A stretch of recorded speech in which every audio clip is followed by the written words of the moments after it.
Alrighty, folks. Hello there. This is Alan recording another comprehensive Magic: The Gathering Arena draft video. So Kaladesh Remastered will end in 14 hours, so I need to jam in at least 2 videos of this before it goes away. Overall, pretty fun set, kind of bomb heavy, very hit and miss sometimes, because there's a lot of powerful cards. But it's a fun format, and I haven't recorded much in the meantime. I still need to get maybe one more Lost Caverns of Ixalan video out, and then I do need to maybe get 2 Khans of Tarkir videos out. So I want to cover all 3 of those sets because they're really fun. I think, like, so far Limited has been a blast. Last year, I didn't draft much of Wilds of Eldraine, but I drafted a bit, and it seemed really fun. But yeah, there's a lot of I've just been enjoying Limited so far. I'm not sure how it's going to turn out for 2024, but I really enjoyed 2023.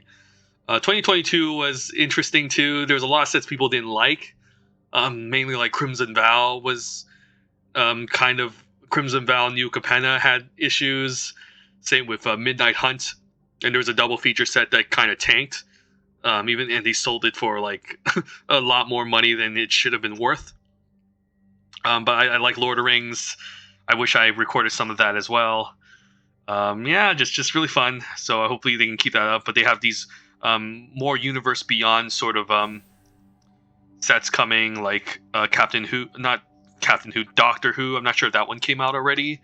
Fallout, and then Murder at Karloff Manor is going to be a good one too, hopefully. So they've just been doing an impressive job with balance testing and everything, and even the worst colors now in Limited can be really solid. But Kaladesh Remastered came out in 2021 or 2022. Not sure. This is not a new set, but it's fun. The black is the worst color, but it's not it's not unplayable. So we'll start this up hopefully, and I can try to explain the color pairings, color rankings, etc. and take it from there. And I've drafted some really insane decks in this format, and I've gotten squashed. I'll just let you guys know that this is not an easy set to get 7 wins with. Like, a lot of the uncommons are super strong. Our rare is fine. SRAM, Senior Edificer, fine. You can take it or leave it. There's some commons I would still take over this. Okay. The uncommons, Gearshift Ace, good in other sets, but in this set it's fine. It's also decent. It's not all that exciting. Black is the worst color. This is more like a black, green, gold card, even though it's a single black, and this is more like a black, white, gold card. Even though you can play this in any black deck. The best commons are like Sweatworks Sprawler and Dawnfeather Eagle, and Metallic Rebuke. All these are good. Same with Pima Outrider. So it's interesting. I'd rather just be in red in this set. I don't want to say force red necessarily, but red's the best color and just pairs well with everything else. So I could just take Sweatworks Sprawler here. I don't mind. I don't think it's the best red common, but it's a good one. Dawnfeather Eagle is the best white common. Very strong. But I can probably get one of these later, and it's like a 5-drop. So here's an argument for both of these. There's also an argument for SRAM, but I don't think SRAM can... I've never seen SRAM go off. I'll just let you know that. It usually just draws 1 card, and that's fine. Okay. Fairgrounds Warden versus Ether Swooper. This is a very interesting pick. There's also Rogue Refiner. Wow. All these cards are really good. So this is White's best uncommon. This is the best common in the set, along with Ether Chaser. So I'm taking a gamble here. I think I'd still take Fairgrounds Warden. It's kind of close. I think White's uncommons are deeper than Blue's uncommons. White and blue are kind of close in terms of power level, in terms of commons. They're just kind of okay. I don't think I take Rogue Refiner here, even though it's a great card. Same as Spire Patrol. I'll take Fairgrounds Warden. Why not? I think overall, in terms of power level, it is the best card in this pack. Sweatworks...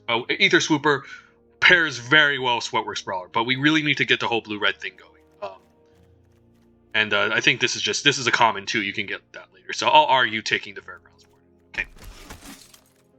Okay, another one. All right, I guess we're locked into white. I mean, this is the 3rd pick Fairgrounds Warden. Pretty insane. Yeah, no, this package just kind of whatever. I just take another one.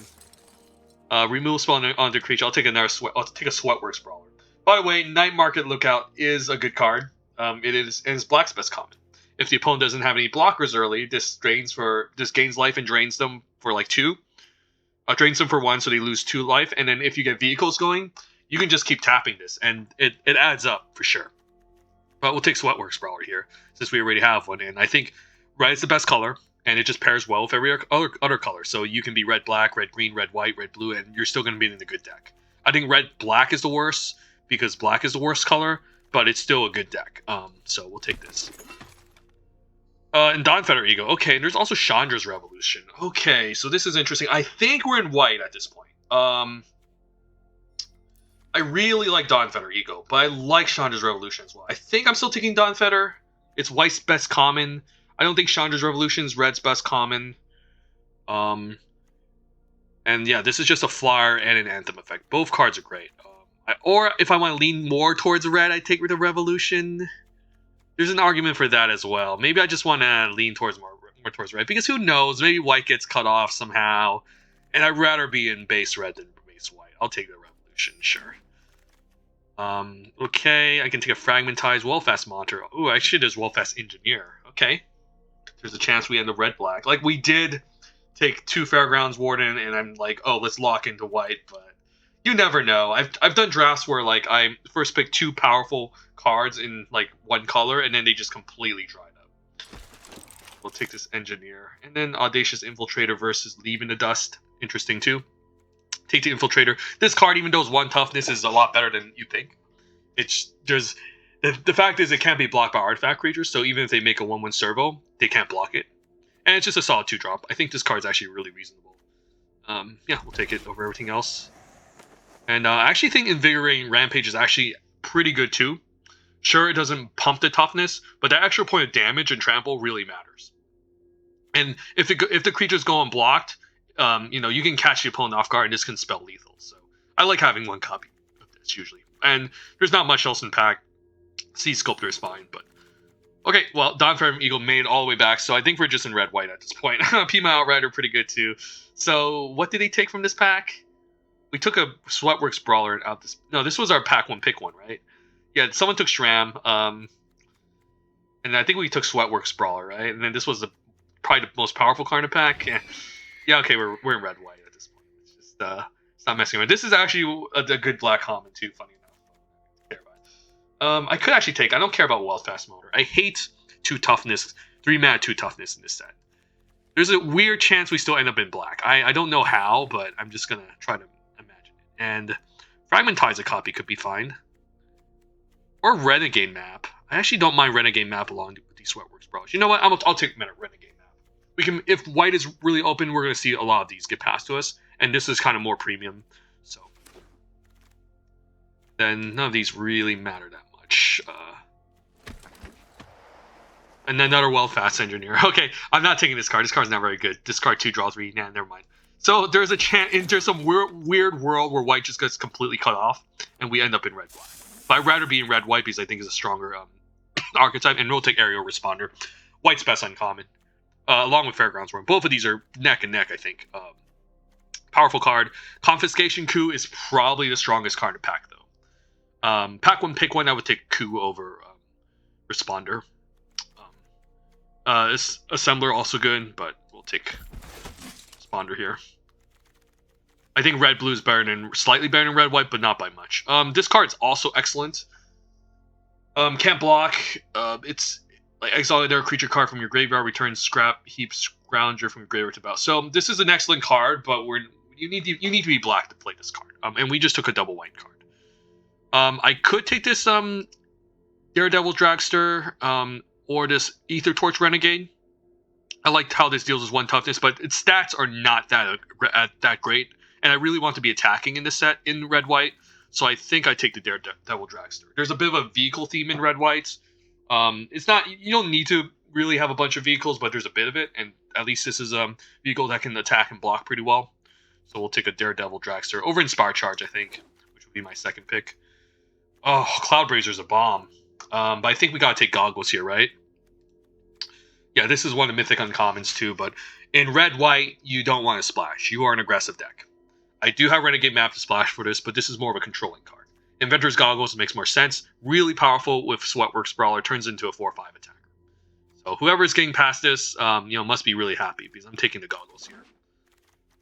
Okay, another Dawn Feather Eagle. Glint Sleeve Artisan as well. I think I take another Dawn Feather. It's better than Glint Sleeve Artisan. And then we don't need to focus too much on Inspire Charges with 2 Dawn Feather Eagles. So I'll take this, and then hopefully we get one of these later because I like the fact that this makes a 1/1 token. Eagle is just better. And there's a self-assembler, but I already have 2 5-drops. I'll take the Spire Side Infiltrator. Has a bit of synergy with vehicles. There's almost like the Night Market Lookout, where you can just keep tapping this, but this is a 3-drop, which is kind of clunky. Self-assembler with Conservative, I didn't have 2 Dawn Feathers, but my curve is getting pretty high. So. Right, I mean, I'll take 3 copies. It's better than, like, Fire Fortress. Okay, let's just hopefully get some cheaper creatures, because we need some 2-drops in this deck. Otherwise, we're not gonna provide enough momentum, and we're gonna be in trouble. So we'll just take this Audacious Infiltrator over Propeller Pioneer. And we can even go 16 lands with the Renegade map, so, yep. Second best color in this set, I mean, I talked about how I praise how much red is so amazing, but the second best color is probably green. Green, like, so green is pretty good with green-black. I want to mention that. There's some really good uncommons that synergize well with each other. I'm taking this over Eager Construct. And, yeah, they just synergize very well together. Because they don't care about artifacts as much, and both colors care about 1/1 counters, or at least the 1/1 counter payoffs in black are pretty good. So it's actually one of the better black decks in the set, and green is obviously good. Red green, yeah, red white. Oh, Inspire Charge. Did I say we didn't need Inspire Charge? I mean, maybe we can play one. Who knows? Or maybe not. Maybe, I don't know if we should cut Dawn Feather Eagle. No, that's a mistake. I don't know if I should play 3 copies of Revolution. I need some 2s. I mean, I just picked up a Speedway Fanatic, which is an okay 2-drop. But it's not premium by any means. I need some Ether Chasers on 2. But this draft has been going very well so far. Like we've gotten the color we needed. And red white is open. Don't know what I can say about that. Inspire Charge. Yeah, there's an argument for cutting 1 Dawn Feather because it can be kind of clunky having too much in an aggressive deck, and it's fine replacing it with Inspire Charge. But we'll see. And no good 2s. I'm looking out for 2, but there is a good 4-drop with Scrapper Champion. Our 4s are getting stacked though, but nothing else in this pack. So we'll take Scrapper Champion. I'll cut a Revolution for it. Maybe cut a Dawn Feather Eagle for his Inspired Charge. But okay, Pyro Helix is good. Do I think this can wheel? I mean, I do need ways to deal with 1 toughness early. Yeah, I'll take Pyro Helix. It's just a better card. And white seems pretty open. I'm hoping to get another 2-drop. This is just a better card. Okay, I'm getting a little bit greedy here. No creatures. I don't care about it. I'll take Mastodon. Give me some 2-drop creature. Okay, Ether Chaser. Perfect. Okay, red's best common. Top common in the set along with Ether Swooper. Ether Chaser is excellent. Can cheat out Sweatworks Brawler, can attack and block well. Plays very well with Inventor's Goggles. So another good 2-drop. And I'll take how greedy am I? I mean I have 13 creatures. This is just insane with like the Sweatworks Brawlers. I gotta take it here. I think this has a higher upside, but I would love an extra 2-drop here. Inventor's Goggles. There's just so many Artificers in this set, so it just comes in for free when you play one. Okay, I do like the Servo Exhibition here. I'll take it over to Sweatworks Brawler, for sure. This time, like in a vacuum, I would take this over this, but with what we have, I think we're better off with Servo Exhibition. We just have too many 4s. I can count this as a 3-drop actually, because I mostly ramped this out on turn 3. But yeah, I don't want to be too clunked up at 4. But yeah, what did I say about the Inventor's Goggles? Comes in for free when you have an Artificer. There's a lot of Artificers, even Propeller Pioneers and Artificer. I could play it Build to Smash actually. Yeah, 1 copy of Build to Smash wouldn't be too bad, along with Invigorating Rampage. This card is kind of weird, doesn't block well, makes a token though. But I think my 4s are good. So. Gremlins can be okay. I think Gremlins is probably better than Inspire Side Infiltrator. Yeah, I think it is. I have ways to... It just attacks better because it has 3 toughness. None of this matters. I think we're playing 16 lands with the Renegade map. It could even go 15 if I'm crazy. Yeah. Aviary Mechanic made it back. Oh my god. Okay. I think I might go 15. I've come at, like this is essentially 16's lands with the Renegade map. And we have ways to cheat out this Sweatworks Brawler. I could even just cut Speedway Fanatic. I think he's one of our weaker cards. But I found myself like flooding a lot sometimes in these aggressive decks for some reason. So maybe it's fine just going 15 with Renegade map. Like this really helps the Sweatworks Brawlers situation. But yeah, this is a good deck. Some solid interaction, pump effects. We have at least 14 creatures. Audacious Infiltrator. All right. Don't want this over Aviary Mechanic. It hits harder and it crews the vehicle very well. I guess this is crew too, so that doesn't matter. Maybe I just get rid of Speedway Fanatic. It does come in with haste, but it just gets blocked all day by 1/1 tokens. And since I'm going 15 lands, I probably want to not play this third Dawnfeather Eagle, if I can help it. If I go 16 lands, I probably cut the Renegade map. I like the Inspire Charge, the Double Revolution. How wide are we going? That's another question. I mean, we're not really going that wide. Okay, so let's take our non-creature spells, put them aside. This makes a 1/1. This makes 2 1/1s. These don't make 1/1s. But it's always nice having this. Like I have like good interaction as well with these 2 cards. These are kind of our quote-unquote creatures. So maybe I'm still fine like not having a third revolution. Just have 3 anthem effects, and an anthem effect with a creature body is pretty good. All right, let's give this a shot.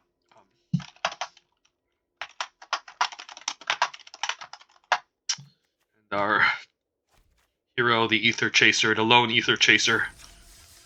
Do this.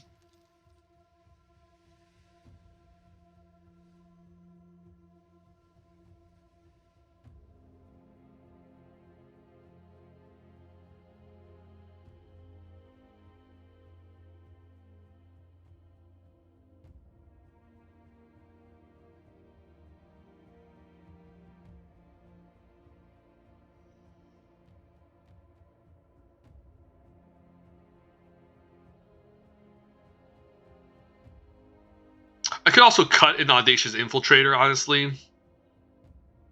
Yeah, I think we need an extra, the creature. The creature is just too important for this sort of deck. Like, you need at least 14 creatures in an aggressive deck, I think. I mean, 13 is kind of the minimum, and that's still, like, not a lot. So you want to lock in at least, like, 14, 15. 14 to me would be, like, the minimum for an aggressive deck, so 14, 15, or 16. Alright, opening hand. Doesn't seem bad. We'll keep it. And our curve is pretty low. It's just these revolutions that might get clunky. I could Pyro Helix this. Aviary Mechanic doesn't line up too bad against this either. Yeah, I could trade off a Aviary Mechanic. I also don't see a reason to pick up anything from our deck. This just doesn't... I don't really care about picking up anything. Okay, so if this gains a counter, that's going to be annoying. Okay, so this gets a counter. And then I don't really want to remove anything. I could kill this. I could just run out Infiltrator. Maybe this can trade here as well, so... We'll just run our creatures for now. I don't really feel like taking out any of these at the moment. Now if it's Revolutionary, I can maybe lock down with the Renegade. Or I can just get rid of this Seed Sculptor, to be honest, since it's a 3/4. Maybe that's just better. I don't like the fact that if this dies, it can replicate a counter again. But this is fine, and I think... Do I attack with the Infiltrator? Probably not. It holds off the 3/3 quite well. Pima Outrider. Interesting. Also puts a counter onto himself, and I'm fine trading this because if he puts a counter here, I can just Fairgrounds Wardens it or kill it with the Revolution. Let's trample as well. Okay, let's run a second one, and then fine attacking for 2, offering to trade.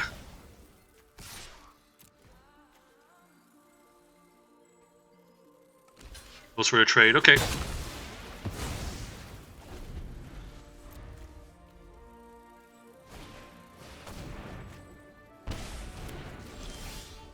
Right, and in this type of 15 lander, we never get our lands, so but we have these infiltrators that can hit for 3 at least. There's an argument for just going 16 without the Renegade, since... Okay, I need to hit a land now. Give me a land. No land still. Alright, this is awkward. I could attack and then Pyro Helix to finish it off. Maybe that's worth it. Or I can equip the goggles. I think he'll heal less. He wouldn't block this if I had the goggles, so I think I just attack and find 2 for 1-ing myself, maybe. Oop. Then attach this next turn, I suppose. So this can hit me for 12, essentially, if I don't stop it. Kills the Audacious Infiltrator over a Fairgrounds Warden. I mean, I'll take that. I'm definitely not blocking this for sure. It is attacking me for 7, though, which is a lot. I guess I can't block it anyways. Venter's Goggles. Alright, at least I can cheat out a giant Sweatworks Brawler so you can see the power of improvise here with the goggles. So we got a really tanky creature. Then we can smash for 2. I'm still going to take 7 here, but this can block this in the future.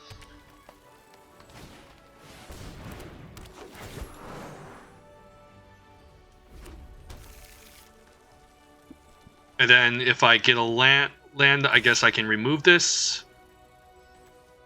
But then I have to take 5 on the next following turn as well, so that can be kind of awkward. If I hit him for 7, opponent, I guess, stays back now. So maybe I'm fine trading this. If I remove this, I guess I can hit him for 5. Well, I guess I can just use Pyro Helix on this and then attack for 5. Maybe that makes sense. Sure. There's an argument for using this so this can go face. Let's see what the opponent has. Maybe he has a combat trick, and so then not attacking here could actually be beneficial. Okay. Combat. Attack for 5. If I put a goggles here, okay, he has a removal, so that sucks. Alright, so this is a problem with Fairgrounds. Just get the creature, and then he can double block. I'm surprised he put his counters like that, because I would happily, I guess now this can block the Pima Outrider, because if he made this into a 3/3, made this into a 6/6, I kill the Pima Outrider, and he has a really large creature. But now I can block this 4/4 if I wanted to. And he can't trigger Revolt, so we're in a good spot. And now what? I could Revolution, but that doesn't accomplish anything. Although it would be the most mana efficient play. Maybe that's correct, because if he's going to attack with 2 creatures, that's going to become a problem. So which one do I kill? Does it really matter? Guess this, if he gets this back, he can make this into a 6/6. Or he can double the counters here in a black-green deck, so maybe this. This.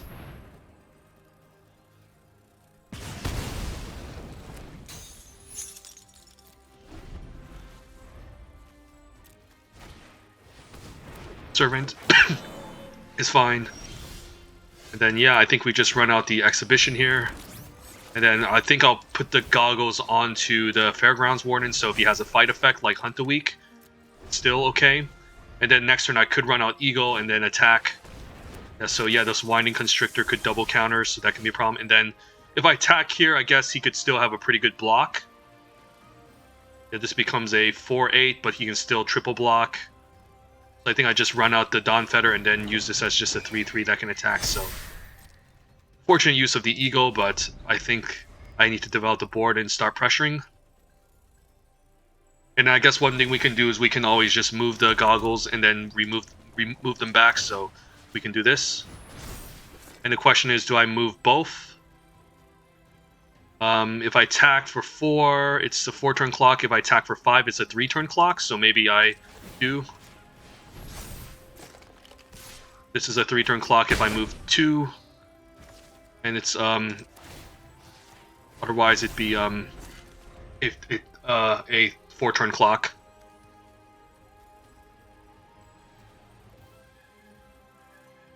So I should also play out my lands. Interesting attack. Guess I might as well block this conduit. So he's trying to trigger revolt, I assume. Okay, yep, now he has a 6/6, so that's kind of scary. Ooh, another Dawnfeather Eagle is nice. So, yeah, I just need to survive this and I should be okay. So, let's Dawnfeather Eagle. And then, question is, do I move the goggles here? It is still a 2-turn clock. I guess if I move the goggles here, it can block here then. Which is nice, so do this. And then next turn, I can still move the goggles. So never mind, this will become, this will shrink down end of turn, so it will be a 4/5. So maybe it's still best to just keep this here, so it's a 4/5 that can hold off this instead. And then maybe I do chump with the Fairgrounds Warden, and then he gets his 2 back. So, yeah, I'll just say go, and then hopefully just chump this, and the opponent just concedes. Opponents could have made some interesting attacks, too, that I wouldn't have considered blocking in this matchup, so I think he gave in too quickly, and could have a chance to definitely win that matchup if he actually made some attacks. Like the 4/4 attacking into my 2/5 was kind of scary, and I didn't block that one.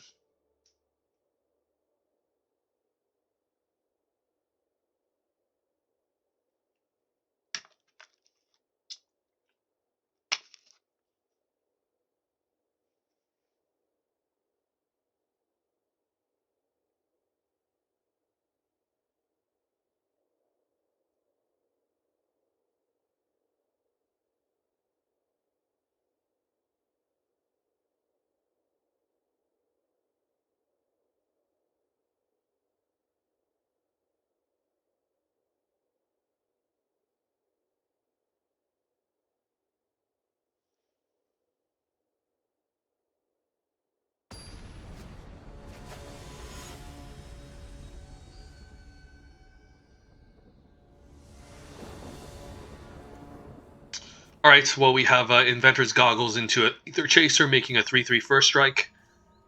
The other option is I can run these out first before I play the Ether Chaser, so it becomes a 4/5. But maybe that's just too ambitious, and I should just get a 3/3 first strike immediately. I mean, if I get a third land, I might consider running this out first before I run out the Ether Chaser. So that can be an interesting strategy. If he runs out his own, I guess I want a 3/3 first strike here, so I can at least I can hold off the attack, so this makes sense. And I might not even guarantee land 3, so guess this will do. And then if he attacks, I'm still blocking. Fairgrounds Warden, that's a good one. Luckily, I have my own Fairgrounds Warden, so I can eventually Fairgrounds Warden his Fairgrounds Warden, assuming I get the mana. Okay, and then I can run out. Ooh, I can run out this Aerial Responder, which is the most mana efficient, so I will. And then that will allow me to catch up if he keeps attacking. Fairgrounds Warden. Okay, so the opponent also has double Fairgrounds Warden, so I definitely need to draw my own eventually. Because, yeah. Alright, Infiltrator, then Goggles. Then I guess I'll be taking 2. I can equip this next turn if I want to get a better blocker as well. I guess I'll be taking 3 because the Stopper can't block. Renegade Wheelsmith. Wheelsmith. I call it Wheelsmith when his Wheelsmith is annoying. Oh, yep. Guess I might as well run this out and then equip one of them with a Goggles. This only works when I'm attacking, so if he attacks with a Renegade Wheelsmith, I can at least block it with one of these, and hopefully he doesn't have any removal here. There's no removal. Okay. Attack happens. I trade for the Wheelsmith. And he might have some sort of trick. As I see his hand. Okay, nope. At least this can hold the fort in the meantime. I could run out Dawnfeather Eagle, and get an attack in, but then if he attacks back with this, I guess I'll take 3. Or I can play it safe and run Inventor's Goggles and then have an even better blocker. Maybe taking 3 is too much, and I need to slow down. So yeah, I'll do this instead and then stay back. And hopefully no 3rd Fairgrounds Warden. Because if I ran this out and he had a 3rd one, then I would have to trade the flyer or something, and that would be great. Interesting attack. I guess I need to block this Spireside Infiltrator. Could also have the Anthem effect here, but I think I need to still prevent the most damage. And if this keeps attacking and pinging me, then that's not good. So Countless Gears Renegade. So he's just going to keep going wide, try to whittle me down. Even Ether Torch Renegade. So I think it's game over. Opponent managing to draw all of his cards. Okay, maybe not.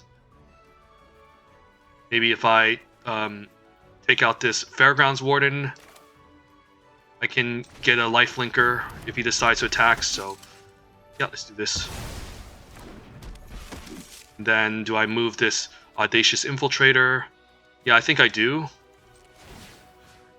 It can block reasonably well as a 3/3, and I want to prevent this from being, maybe removed by some 3 damage spell after he kills it. So maybe this is my way out. He can deal 1 damage to me, but that's okay.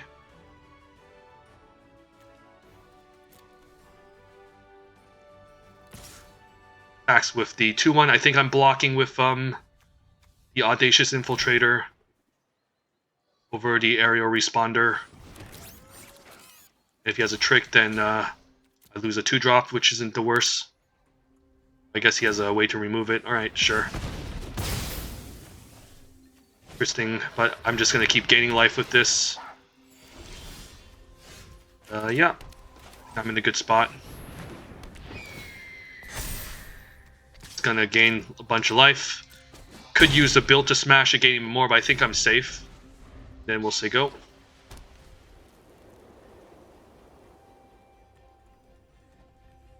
It's going to gain 4 life per turn. One might do an all-out attack as a desperate attempt. F1 doesn't have any good attacks. Renegade Map doesn't do much, but I can at least... I can do this. And then I guess I'm fine attacking with Eagle since I'm at 12. I do need to try to end the game quickly. I'm gonna move this here as a better blocker as well, but I have a good blocker already. Yeah, that's not going to do it. The next turn I'll be doing 10 if I use this, so that's still not enough. Alright, Scrapper Champion. Use this to find our red source. And maybe still build to smash. Not sure if that's necessary. I'm sure maybe attack first before I did this, but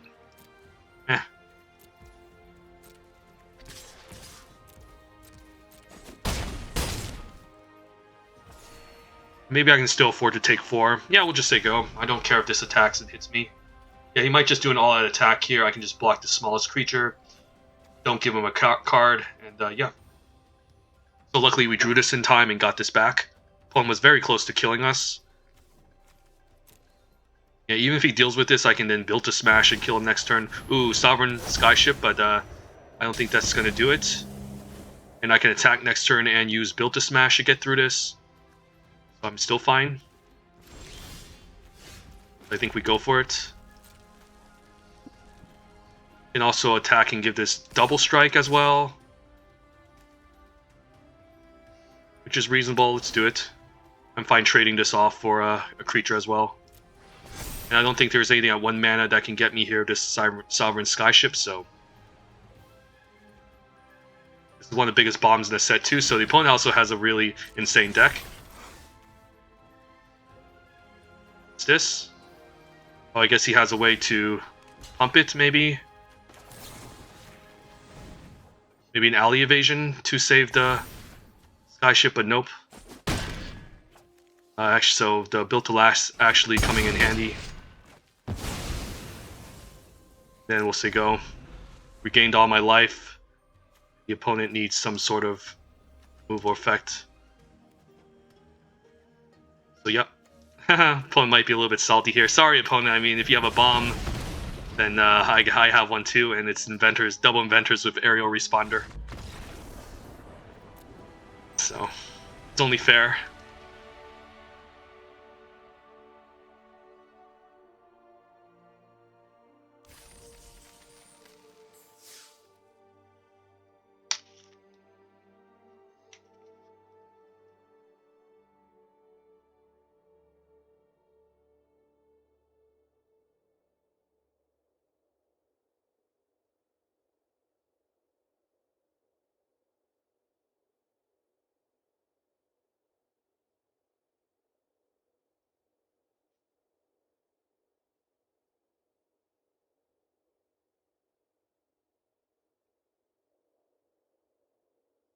So red, white, red, green, red, blue, all very close in power level. Blue, green is okay. It's just the color that's most likely going to be like a controlling deck that's looking to splash like the powerful multicolor uncommons like Roller Virtuoso and Cloud Blazer, and blue green is the two color pair that makes a lot of energy. So it's at its best for Roller Virtuoso, even though like Roller Virtuoso is a blue red card. Blue red typically doesn't generate all that much energy too often. It's more like aggressive, looking to cheat out powerful improvised creatures, um, and then just chip in damage over time. So yeah, I think green's the second best color, but if you think about it, it's like the Jeskai colors. I mean, blue, white also aren't too far off from green. Actually, I think blue, white, and green are also just very close. It's just green has just an array of insane uncommons. Okay, no red mana, so I'm not going to risk it. This would be amazing, though. Goggles into Ether Chaser, but Will Mulligan. This hand's slightly better. So I just bombed this Dawnfeather Eagle. Could bomb the 2-drop, but then I would need a 2-drop to crew to Daredevil Dragster. I can also bomb the land and even risk it, but maybe that's just too risky. So maybe we bottom this, and then we can always find a way to shuffle it back with the map if we get it.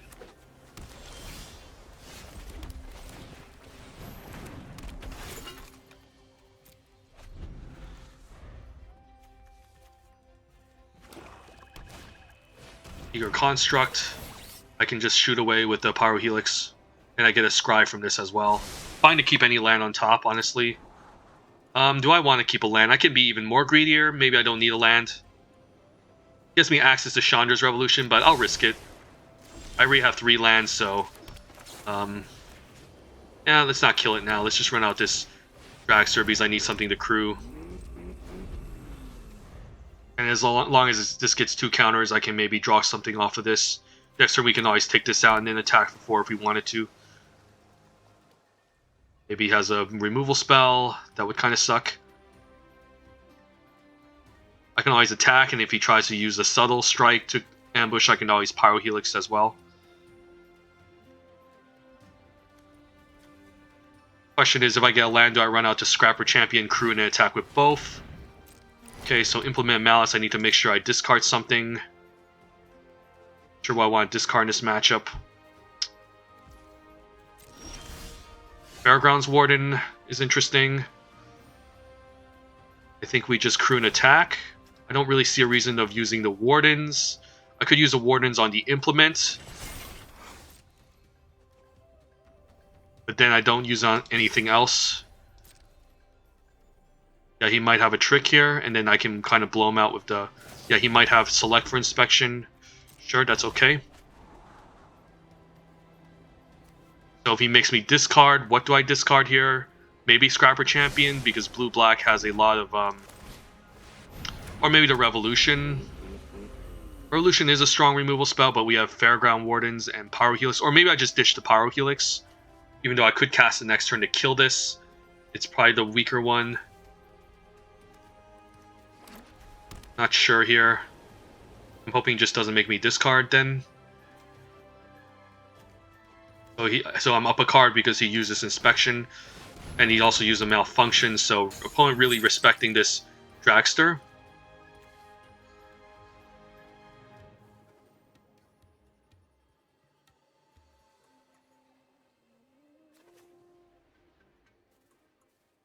I guess now I'm fine offering a trade here since I can no longer recruit a vehicle. And then we can run out the Infiltrator, or I can keep Infiltrator in hand and to discard. Maybe that's better. So I should use the Pyro Helix here and deal 2 to space, and then keep the Infiltrator to discard because it's one of their weaker cards. The other alternative was to trade and play this out, but then now I have to discard a higher quality card, whereas I don't care about the Infiltrator as much.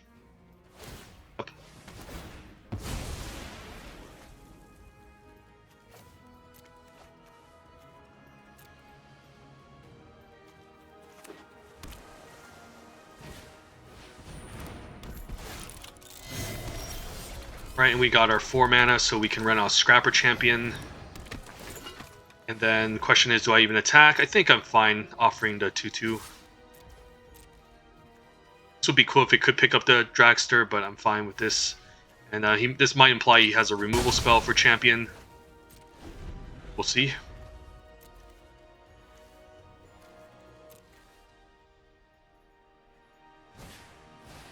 Okay, I can have a removal spell for that. I can always Fairground Wardens his Fairground Wardens, or just remove it with the Chandra. I don't care about getting this out. Maybe this is just more mana efficient. I guess I can always use this on this instead. So if I don't use this, then I'll be taking 5. I'll get this back. Yeah, I think I used this on the 5/5 token. And then keep the land in hand in case he has another way to make me discard. Land Drake is fine. Take out Fairgrounds Warden. And then we have a follow-up too, so which one do I want to lock down? I think the opponent is more black than white, so I think we do this. It's likely he maybe draws a swamp, but that's still okay. In this case, he can't play his black creatures, which could be more important. This can't block artifact creatures, but they can block Fairgrounds Warden, so no need to attack. He has another one, but we can always heal Revolution again. So opponent's splashing for double Fairground Warden, so it doesn't seem like people seem to respect this card, funny enough. Even though it's quite good. I can always attack 2 and use Rampage as opposed to Revolution here. Because this can save up for something more important like the Drake, so I'll attack. Opponent doesn't even consider blocking, so makes sense. And then, yeah, I'll lock down the black mana source again.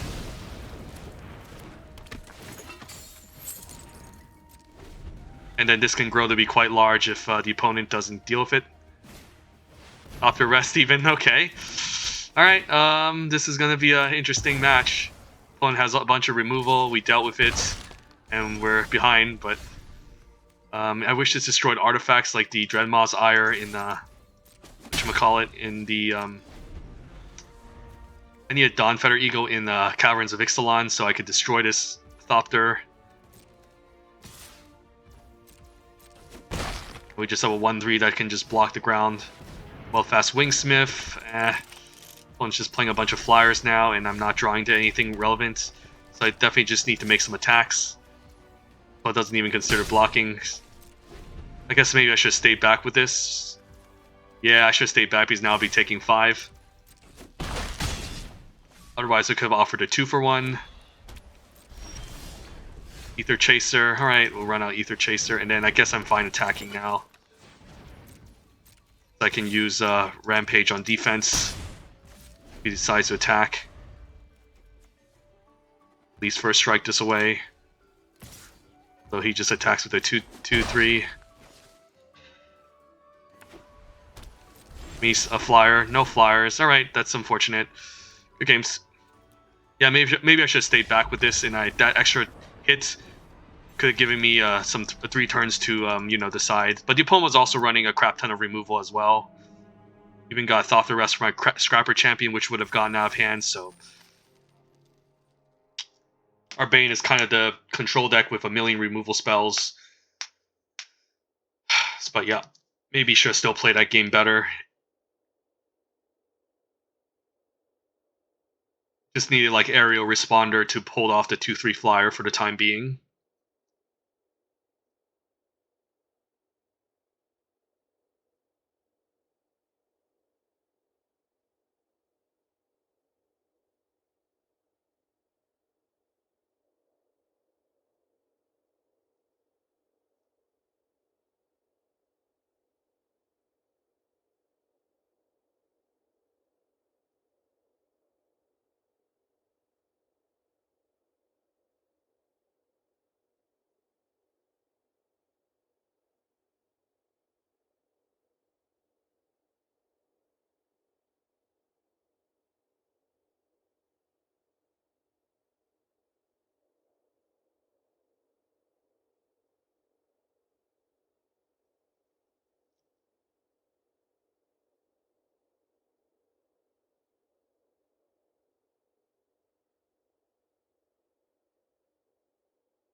There's also the argument of locking down his white mana, but then he would just replay the Fairgrounds Warning. He would have taken a good amount of damage still on the way back, but he was at a pretty high life total regardless, so I'm not sure if I had other options. Okay, so we don't have double white with this hand. We're on the draw. Can be kind of awkward, I suppose. But with Aerial Responder, I think I risk it here.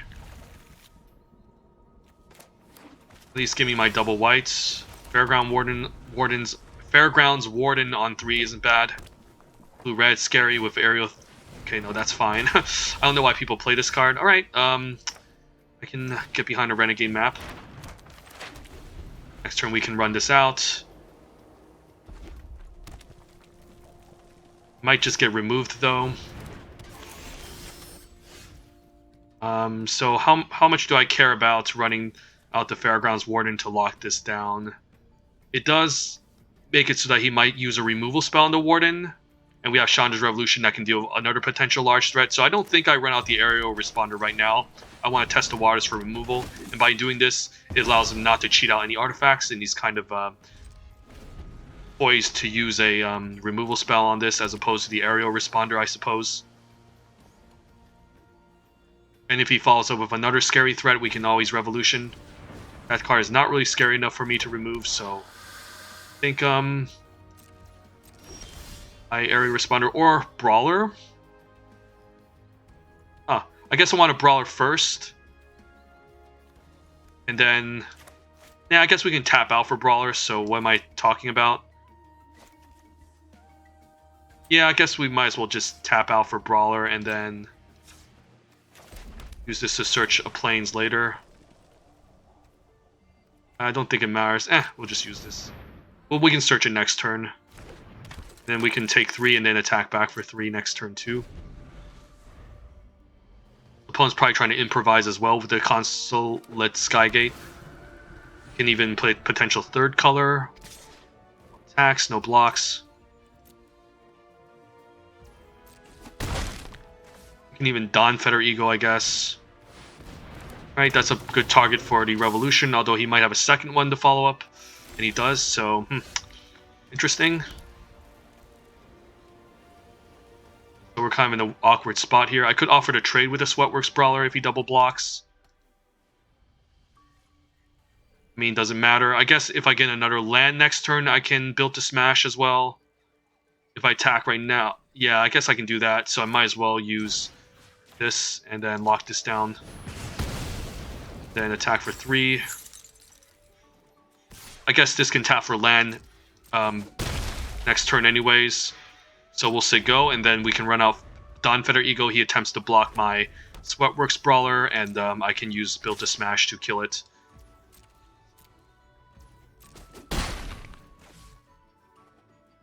No need to use this now. Or I can, just to maybe avoid drawing a land. Yeah, sure, I don't think it matters much.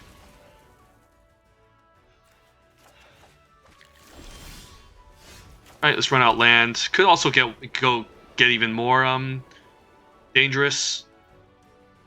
And go wider. Which also isn't a bad idea, because I can always just attack with this without the Vigilance, and I should be fine, and I can still run these both out. So yeah, sure, let's do that. Let's attack. And we can always build to smash and take out this Self-Assembler if he double blocks. But nope. But yeah, this is much more of a dangerous game plan here. I can do a lot more damage. So let's do some high-risk stuff. And go wide and then set up a Dawn Feather Eagle plus build to smash. And I'm fine taking 7 here.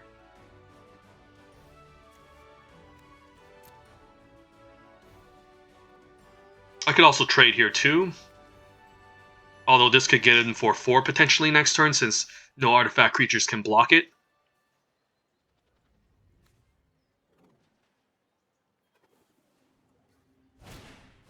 Skyship Stalker, okay, that's scary, but I can always... Guess I can take it, so I might need to trade here to prevent the damage. Well, if opponent stays back, that's good. Do I offer to trade here? Probably not. I don't feel like it. So this is pretty good against this. Your construct, sure. But again, this still can't block, so what I can do is I can just attack with these 3, gain 3 life. Inventor's Goggles, ooh, that's incredible too. I'll keep that. But I think it's this turn we run out the Eagle, attack with these three, keep the Wardens back, and then see how he likes to block. This can't be blocked by artifacts, so if he tries to double block here, I guess I'm fine trading for Assembler. I don't think I'm going to build to smash against Self-Assembler and Construct.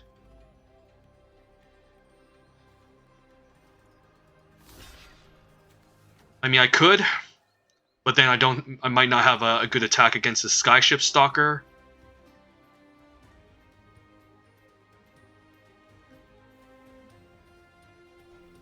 And then I don't actually get a 2-for-1 here. So maybe it's best to just hold on to this until next turn and then just run out the goggles instead.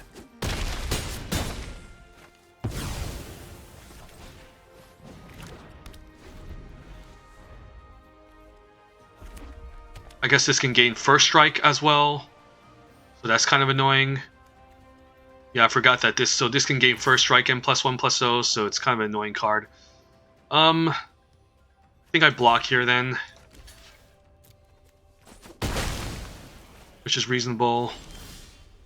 Then, yeah, he can get this first strike and then a bunch of power, so I don't have any good attacks with this. Unless I have a first striker like this Ether Chaser, which I'm probably going to try to start jamming in.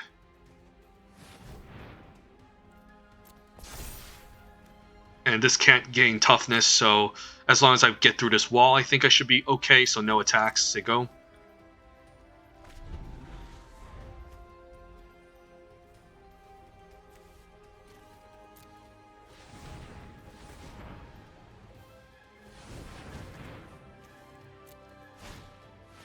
Another well fast monitor, I'm fine with.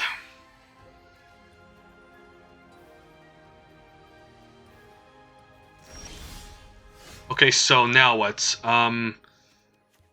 This can gain first strike and +1/+0, so it could be 4 power.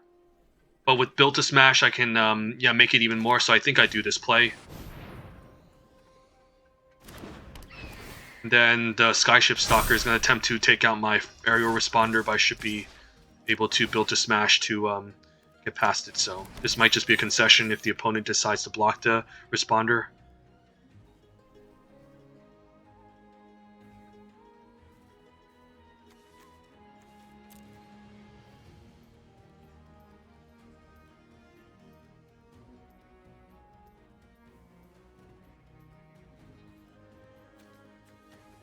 This card is just not good.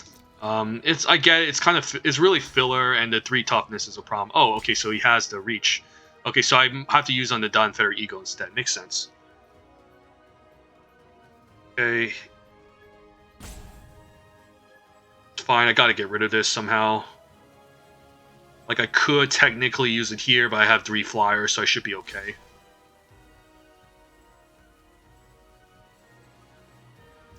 Okay, move them. Hopefully he doesn't have a select for inspection. Get first strike.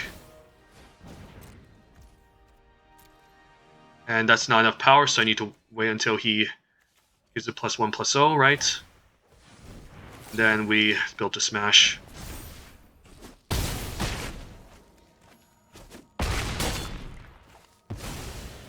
And yeah, we should be able to take over now. Yep.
Interesting hand. Well, we have Aerial Spawner on 3, and no red, but I guess that's worth trying.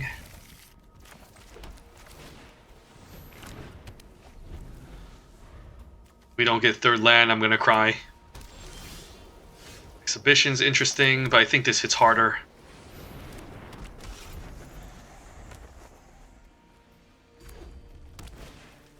Reckless Fireweaver. I might find trading this.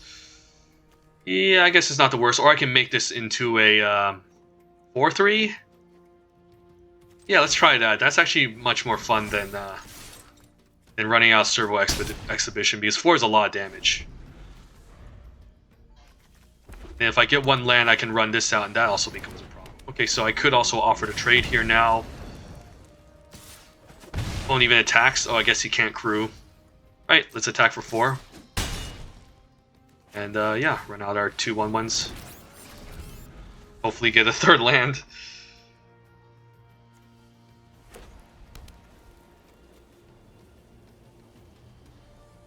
If he can't crew this, then he's going to be in trouble. But he's red-white, so he's got to have creatures, I imagine. Glintsleeve Artisan being one of them. I guess artifacts can't block it, so never mind. So even if he tries to bring this out, he can't block it. So yeah, opponent might be forced to chump. Do I chump here? I think I'm ahead in the race in the meantime, so yeah, no need to chump. Alright, this is good. Is there any reason to use Power Helix? I guess I can also arrow. I might as well just run out Arrow Responder, right? Could also, yeah, I could cheat this out here for, in fact, 1 red, but I don't have anything to follow up. So I think this turn we're fine. Just do I just attack with all? I guess I do. I leave back a 1/1. I don't think. I guess that chumps the 4/4, so I think I should leave back a 1/1. Offer a trade here. Well, it just takes 5. Well.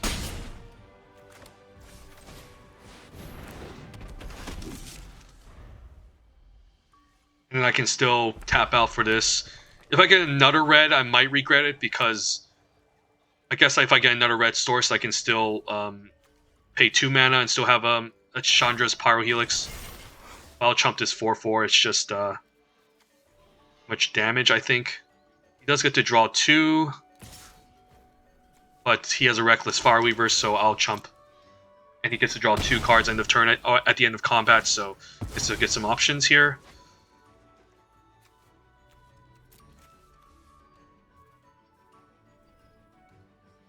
But yeah, this is actually pretty strong. Ether Inspector, not a great card. If I attack, he can double block. If I want that.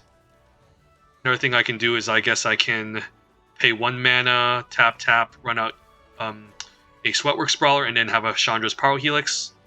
Or I guess one thing I can do is I can equip here instead, and then still play out a Brawler, but I don't get the Power Helix, which is okay.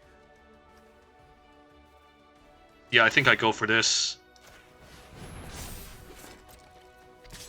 This is why Brawler is so good. I mean, the aerial responder is insane, but this is why Brawler is also good. And I don't think I move it here, because I want a 3/5 Flying Lifelinker. Always make sure when you have Goggles onto a creature, you want to maybe attack first with the Goggles creature and then play your creature afterwards to follow up to equip the Goggles onto, because if you play the creature out first, then you don't have the option of potentially putting the Goggles onto the creature that came into the battlefield, because you want to get the attack in with the one that already has it. So, alright, opponent has Destructive Tampering for the Goggles, but still, there's a 2/3 Lifelinker he has to deal with. Pretty main deckable, but a lot worse than the green one.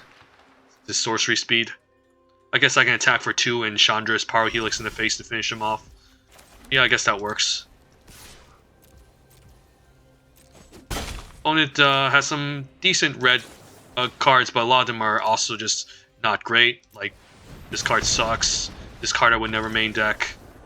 I think that's about it. Maybe the Reckless Fireweaver. There's just not enough artifact synergy for it.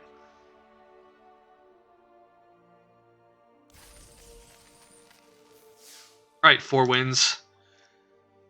Keep this up.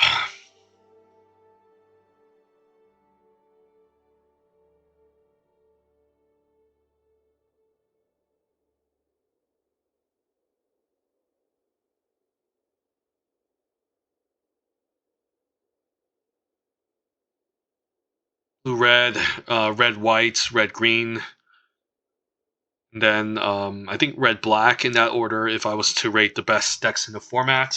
And then following that, I think it would be like green black and green blue and maybe green white. And then like the rest of the other decks are okay. Blue white is just mediocre, and then a lot of the black decks just suck. Blue black just is not good. Black white is also not good. So red, and if not red, green. Um, so that's how I would rank the color pairings. And honestly, I'd just rather be green red at the end of the day, or green black over green blue.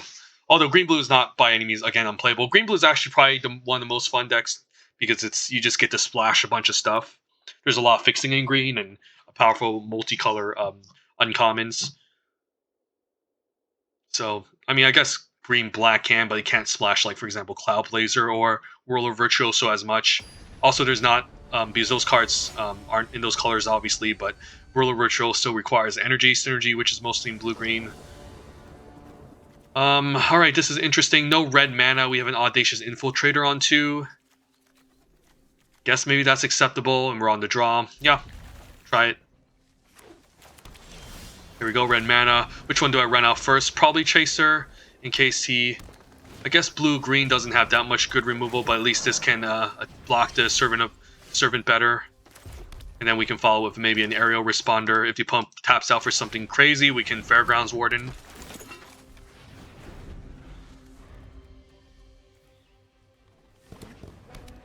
What's this? Inventor's Fair. At the beginning of your upkeep, you control 3 more artifacts. You gain 1 life. Sure. Sacrifice to search your library for an artifact card. Reveal, put in your hand, and shuffle. Activate if you control 3 or more artifacts. So he needs a bunch of artifacts to get this going. Green is not necessarily the color with the most artifacts, so it's interesting. While Wander is okay. Do I attack here and make a token and take 3? I follow with an Aerial Responder. I can also play defense with this as well. I think getting in 1 Servo token, taking 3 is okay. And then Aerial Responder can help us recover. If he removes this, then I guess that's still okay because I can just keep this and hold this back while I have a Thopter token. I mean, not a Thopter, Servo token, which could matter later on. I'm essentially trading 3 life for to make a 1/1 Servo, but then this is a kind of insurance. So I'm not blocking here. So opponent the Teamer Energy deck maybe. Yep, with Dynavolt Tower. So this can deal 3 damage to any target if it gets enough going. So maybe there's an argument for actually getting rid of this Dynavolt Tower. And maybe I should do it because that's kind of scary.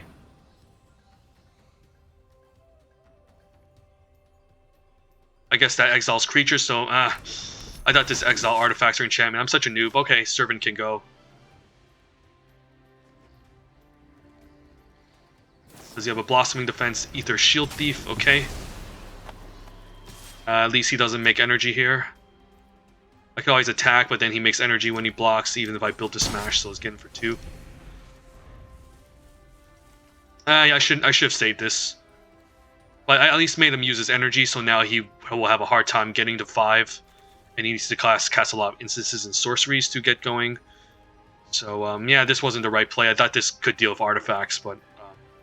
whoops, misplay. Noob. Okay, that's annoying. It's 2 energy now. Yeah, this might have just cost me dearly. And if I Dawnfeather Eagle and attack, they can still block, but at least I get a flyer that can start attacking. But then he might be able to kill this. But I guess he needs 5 to get going. And I don't really have much else to do, so let's do this and then pass. And hopefully eventually draw into our second Dawnfeather Eagle or go wide enough. So yeah, I shouldn't have done this.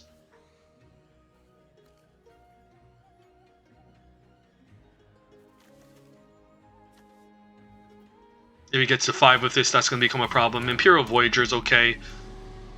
I guess now I'm obligated to stay back because he could have, could just attack and keep growing this. But that's kind of annoying. And then in the meantime, I can still Dragster and Infiltrator. Maybe, start getting him the Dragster. He attacks with a 2-3. Do I block it? Probably not. Although this is just going to keep going off if he does. Driving Turtle, that's okay. Okay, but he's getting close to 5. So if I attack and he blocks here, then yeah, he's going to be able to activate this. So let's, in fact, just keep staying back, I suppose. This makes a combat a bit of a nightmare, this little combo that he has. I guess we just keep setting up our board and going wide.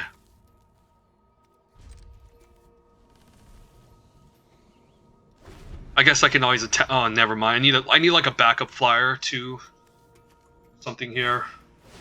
Carrying Tiger. Okay, so now he has enough to deal with my flyer, so maybe it's okay to start attacking now. He can just start doing this, so maybe I need to get aggressive. I didn't play this game the best. This could have dealt with this or this. Now he just makes infinite energy all day, so I need to get aggressive. Servo Exhibition. I guess this will grow to Salivating Gremlins. Question is, do I crew an attack? I think I do.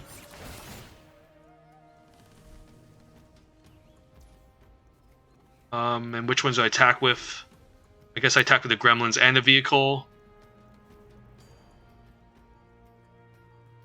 I can also attack with maybe the Ether Chaser because I have built a smash, which can take out maybe the Ether Thief. Interesting. Yeah, let's crew 2. Maybe this. I crew both of these. I can also attack with the Infiltrator as well, which can maybe do more damage to this if it tramples over. Or maybe I don't and then just attack with these two, and if he blocks this, then I might as well build to smash. Yeah, I guess that makes more sense. Because I don't really want to trade this, I think.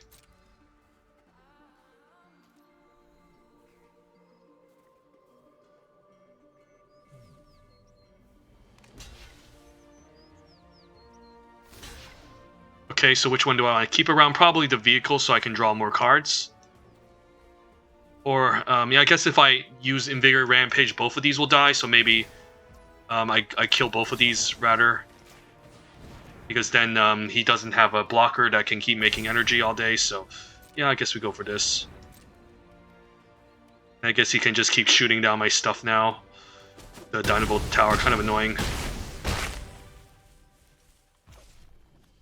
And say go. Probably just fetch land end of turn. Yeah, this and this are just really annoying. It does take time, but he eventually will get everything back if I don't deal with at least this. So I made a blunder in this game that might have just cost me. He's probably just going to take out my Salivating Gremlins here. At least if he doesn't have anything to follow up, I would be in good shape. No, he's going to take out my Fairgrounds Warden, I have to imagine, right? Get a Servant of the Conduit back. Just cycle this so we don't get a land. We have a less chance of drawing a land, that is. Ooh, Fairgrounds Warden. Okay, so step 1, I think I can attack with both of these. Or at least the 8 Infiltrator, and if he takes out my Fairground Wardens, I can...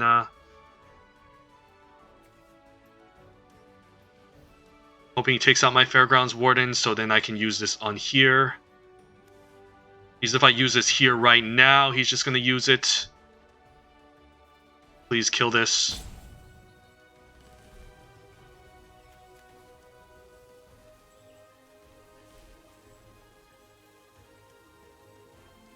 What's this?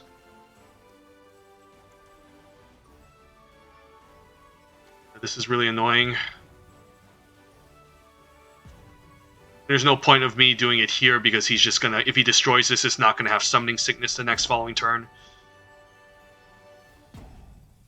Oh man, opponent actually managed to put this to good use, which is funny.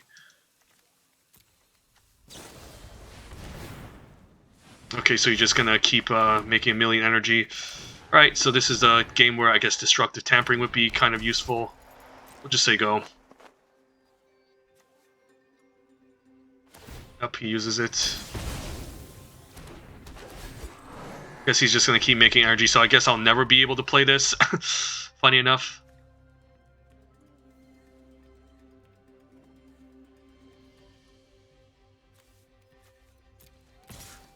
Yeah, this tower is being a huge burden.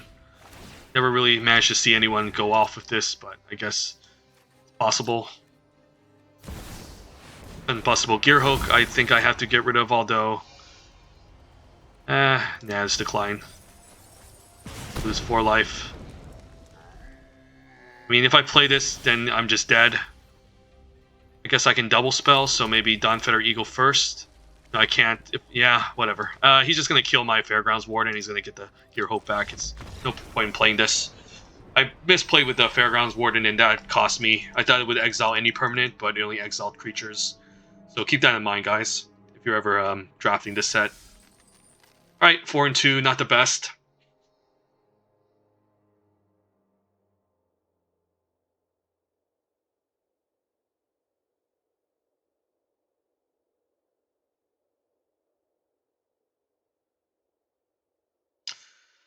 Yeah, if I saved it, I guess he would have eventually taken out my Wardens, but then I would play the second one, but then he would make more energy.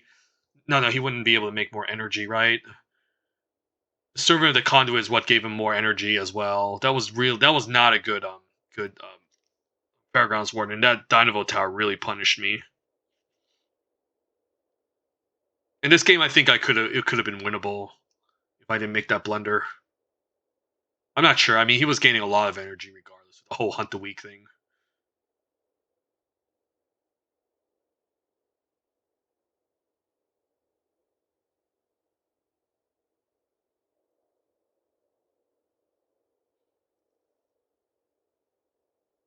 But I could at least played it better, even if I would have lost. So let's start doing that from now on. I need to be more careful, especially with a deck that has the potential to actually get to 7. So this is an interesting hand. Exhibition early. We have 3 lands. I don't really want to deploy these, but maybe one can be deployed first, and then hopefully I draw into some other things. So I'll try it. Both of our colors at least. So, yep. We had the advantage in the previous game with the aerial responder as well.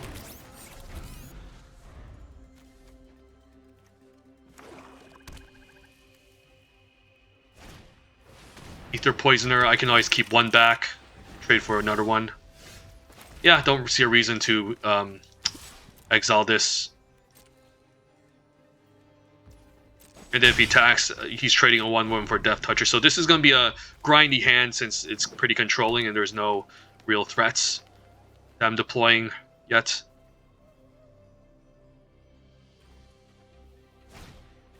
Riving Rhino I can take out with the Revolution.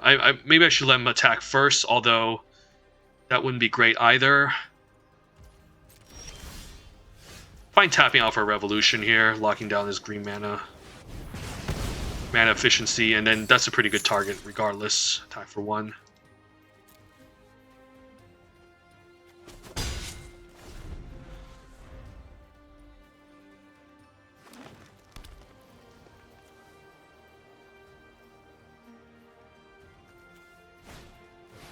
Boundary Screecher, I could exile now. Dawnfetter Eagle, I guess, holds it at bay. Alright, I'm fine running out the Dawnfetter and just attacking since this will gain Vigilance. Then this also holds off the 2/1. If he plays an artifact, then I'll exile the Screecher and then attack for 3.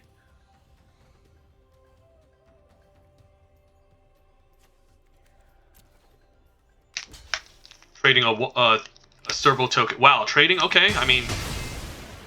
I guess I'll take it. He traded 2 real cards for 1 card, okay. Just to prevent 4 damage, or 2.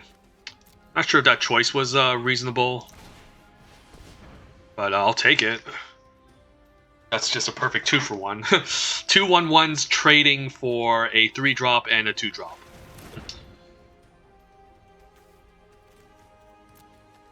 He has removal, that would kind of suck. I do need to get some creatures going. Alright, Daring Demolition's fine.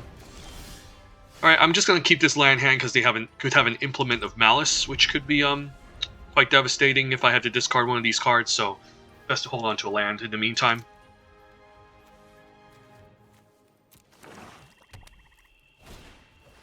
Greenbelt Rampager. That could be something I could exile, which I don't mind if I don't get anything good enough. Ether Poisoner. Kind of annoying.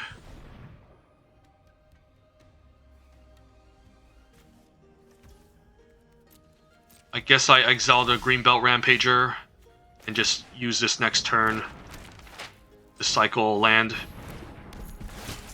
And then I'll be taking one in the meantime, but I'll be able to hold off the Thopter, not the Thopter, the Serval tokens.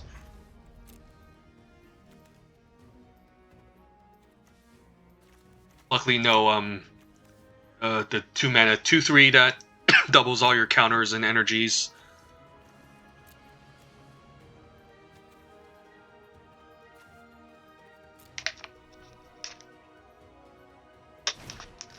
Okay, you had a removal spell anyways. Okay, so we might as well run this out again and get rid of this. So on my upkeep, I can sacrifice this to make it less likely I end up drawing a land, which I'm going to do. This is a neat little trick. Doesn't matter what I get, just get the planes. Daredevil Dragster is not bad. So I can run out land and exile this and run out Daredevil. I guess that's okay. Hopefully he's out of stuff. This is crew 2, but I think it's worth preventing the 3 damage.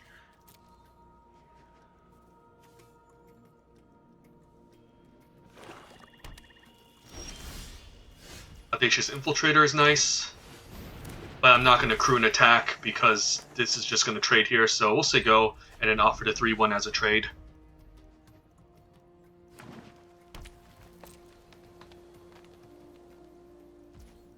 Hopefully the opponent's playing 17 and we're not. Okay. I might as well Dawnfeather Eagle and attack, although I could save it for maybe a future turn. I mean, I can play the second main to make it less likely he actually blocks this, but this gains vigilance. I think I go for it. Yeah, let's go for it. I do need to get a flyer out, and then I'm fine trading this 4/2 here for the 1/1 Death Touch.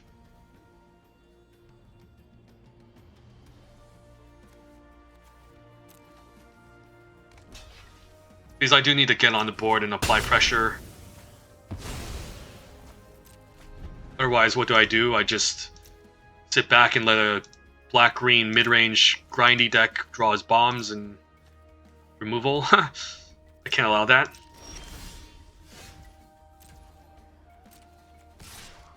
There's no, I think there's Mind Rot in this set, so maybe I do hold on to my 2 lands. And I don't really have that much expensive stuff to double spell along with this Rampage anyways.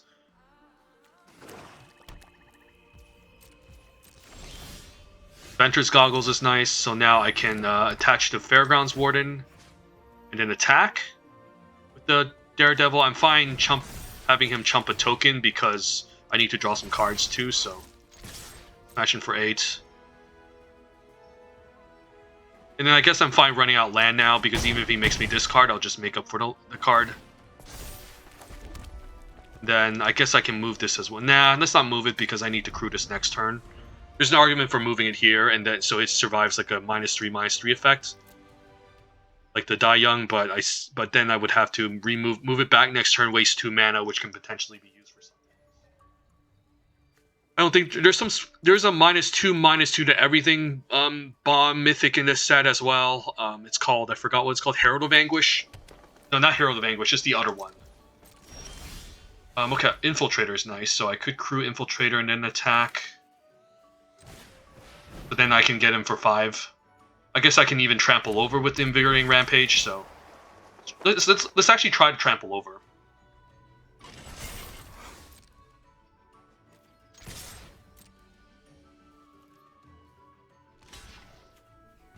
Yeah, let's try to trample over. I guess this makes sense. And then target here or here? Target here. And that would be lethal, right? Yeah, this is trampling over for way too much. Have something. I have essence extraction. Okay, rush. Alright, it still tramples over for a good amount. And he's dead. Funny, okay.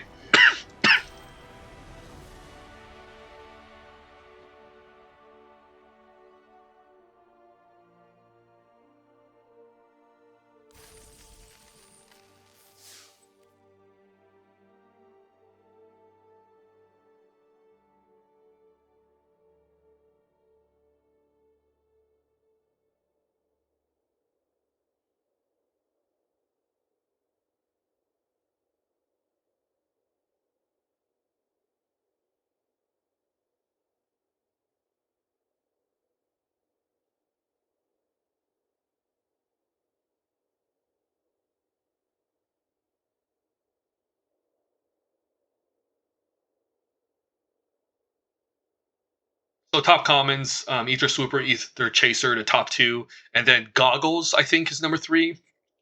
And then 4 is Self-Assembler, by the way.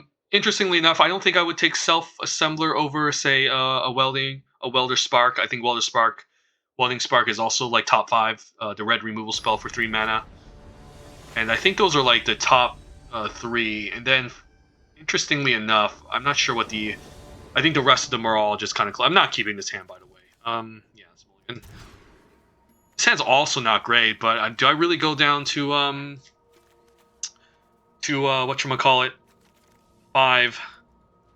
I don't think I can afford to, especially on the draw. I'll keep it and then bomb the Inspire charge.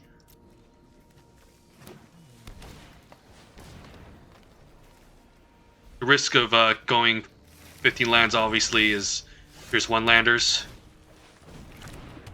This might just end quickly.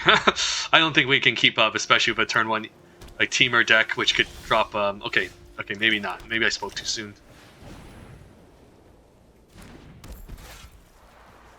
And this Eagle can make up for the Inspire charge. Okay, so if he runs this out, we can always Goggles it, and it start attacking as opposed to... oh, never mind. I just want to take out the Fairgrounds Warden, right? Yeah, let's just delay him for the time being, and then stay back so he doesn't gain energy from this attack. Next turn we can play this and then equip here, attack for 4. But he probably has a removal spell. I have to imagine. Yep. The question is, do I route this second Infiltrator? Or do I equip? I guess I can't anyway, so I might as well equip an attack for 4. Hopefully he doesn't require too much energy. If I get land 5, I'll probably Dawn Feather Eagle and attack. Dynavolt Tower, so the opponent's also trying to do this thing. Really annoying.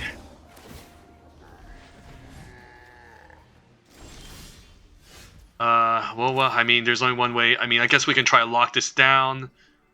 I guess we attack first before we play this. Otherwise, he can just I guess I don't mind this happening. Yeah, because if he doesn't block, then I can run this out. If he does this, then that's okay. Because I can just play a second Infiltrator now. And then run out the Goggles. Or I should maybe run out the Fairgrounds Warden to prevent 2 from happening. This is almost like the previous opponent with the Combustible Hope, but now this one has Chandra. Okay. And then what's the plus ability? Exile the top 2. You may cast that card. Yeah, pretty busted. I can Power Helix to finish this off at least, so that's good. And then we can send 1 to the face. So his game is not over yet. Although he's going to get 4 energy next turn, which is a problem. But hopefully he just uses it up on these Infiltrators. Moray is going to give him energy regardless. So he's just going to keep killing my stuff.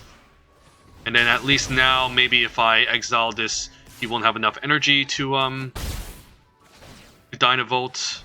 The alternative is run out of Eagle, but I don't have the mana for it, so let's just take out this Imperial Voyager before he gets to 5. But luckily he used it all up on these, but he's still getting free card advantage. Rogue Refiner, okay. Yeah, the Dynamo Tower is a real thing. I'm not going to waste my time with this. I gotta praise these people for trying to make this work because it's not the easiest. And you have the Abandoned Red, which is the best color. But I guess if you have Chandra and Rogue Refiner and Imperial Voyager, you go for it. Okay, not a bad deck. But let's try to do another draft here. Got up to 5 wins, so I can't complain.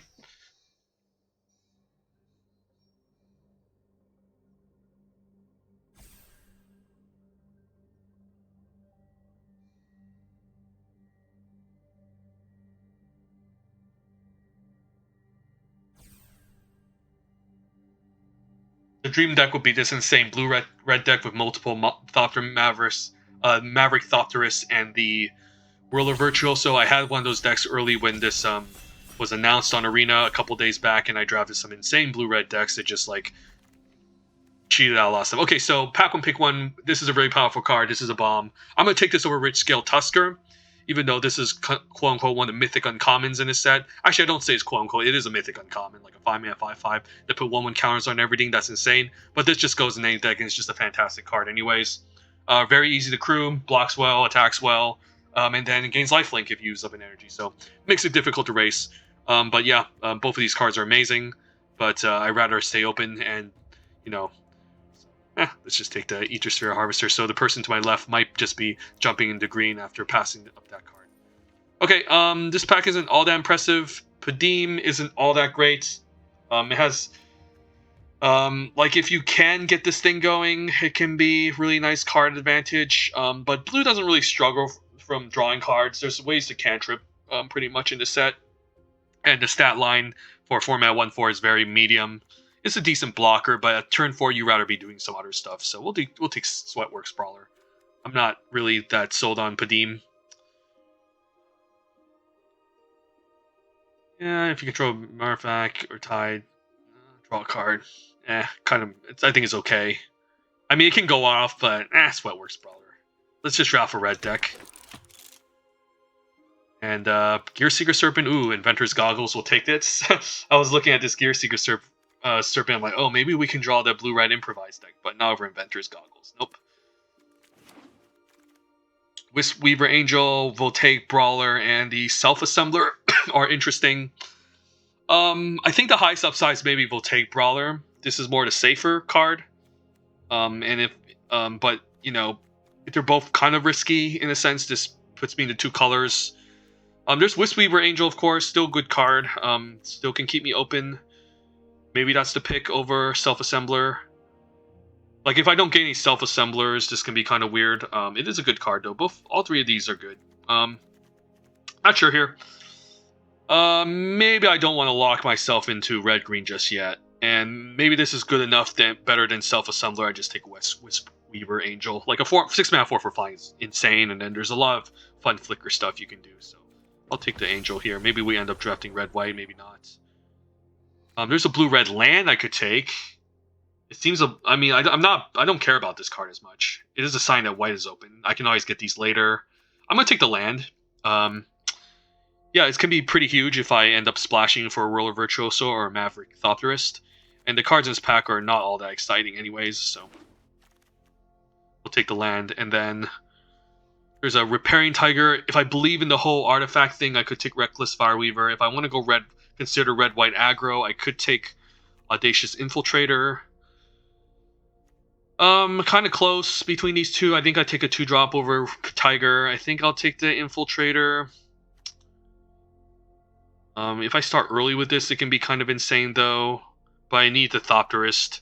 And we already have a white card, so this does beat down hard, so I'm going to take the Infiltrator. I can see the argument for the other card here. I mean, this is an okay vehicle. I don't hate it. Like, sometimes if this goes unchallenged and it deals 6, it's kind of huge. And then you can 6 them again, crew 1. It also catches them off guard, so if the opponent has nothing, this does a lot. It's kind of like a high-risk card, since the 1 toughness ends up just getting traded most of the time for a lower-cost card, but there's nothing else in this pack I worry too much about, so pick a Daredevil Oval Drag Chase, and I'll take a self-assembler now, pick 8 pretty late, over not much else, like Emerald Bruisers, kind of whatever. There's also Appetite, but this has the highest upside. And this probably just made it back from the pack with Weaver Angel, not sure. I could be wrong. Just take a pump spell, maybe. Not end up in green. There's a pump effect. Go wide. Always like this in red white. And build to last, rush of vitality, destructive tampering. I don't. Even though there was that Dynavote Tower matchup, I think this is more of a sideboard thing. I'd rather just take build to last. And I'll take a Fireforger's Puzzle, not over Spire Side Infiltrator. Even though it has decent synergy with the vehicles, I still think we can get one of these later, and it's kind of replaceable. I actively don't mind a copy of this on turn 2, and we have another Infiltrator. Okay, maybe white's open, and that's our main color, as opposed to red. What do I want to pair white with? Obviously red. But green can be okay. Blue could also be okay. Maybe just take Chief of the Foundry. Very good with servo tokens. Also pumps our vehicles. And there's obviously a lot of artifact creatures in this set, so I'll take this. Overall, Glint Nest Crane is good, but not insane. I'm not sure if I'm blue, though. And this is more open, so plays better with our white cards anyway, so we'll take Chief of the Foundry. Overall is okay. I don't think this card's as amazing as people make it out to be. I'll probably just take another Self-Assembler. Ooh, never mind, Ether Swooper. I'll have to say, I mean, this wheeled in the last pack, but this is the set's best common. Maybe we just end up blue-white. We can draw some sort of fun blue-white sort of thingy-majig. Otherwise, the white cards are okay. There's Revolution. Can't pass up Ether Swooper, even in a blue-white deck. There's a Restoration Gearsmith. Maybe we end up black-white. I don't know. There's Eddy Trail Hawk, fine, common. Some okay green cards, but this could be a sign. We'll see. Maybe we end up black-white now with Restoration Gearsmith. And speaking of black-white, I do like Night Market Lookout. There's also Renegade Map. Maybe I end up splashing Restoration Gearsmith in some sort of blue-white deck or black-white. Or I don't know. I think this might have the highest upside. There's also Invigorate Rampage, but I don't think this necessarily mean that red is open. It's just that people overlook this card and don't think it's that great. So sure, we'll take Night Market. I think is the highest upside of what we currently have, and Fatal Push even makes it, but I'm taking Inventor's Goggles. Can't pass these up. Fatal Push is overrated, I think. Fine card, but overrated. Just take Goggles. Propeller Pioneer. Not much else here. I guess I take Pioneer. Yeah, the red doesn't seem open. I don't think we're drafting red. It's probably just going to be black-white from what I'm seeing. Or white-green with these Sea Sculptors going late. This is kind of like a black-white gold card, but it's also just not very good. Sorcery speed is not enough. It needs to be instant speed, which would make this a lot better, but I don't think Salvager is all that impressive either. Ooh, Pacification Array. Really late. I guess I take this. If I end up black-white, I also don't mind these Fen Haulers, which I can cheat out, same with this Foundry Screecher, but this is just a very, very versatile card. I like this, yeah. Arrays, this is a good card. So we're like just weird black-white artifacts deck. Not sure about the Self-Assembler, maybe it didn't make it.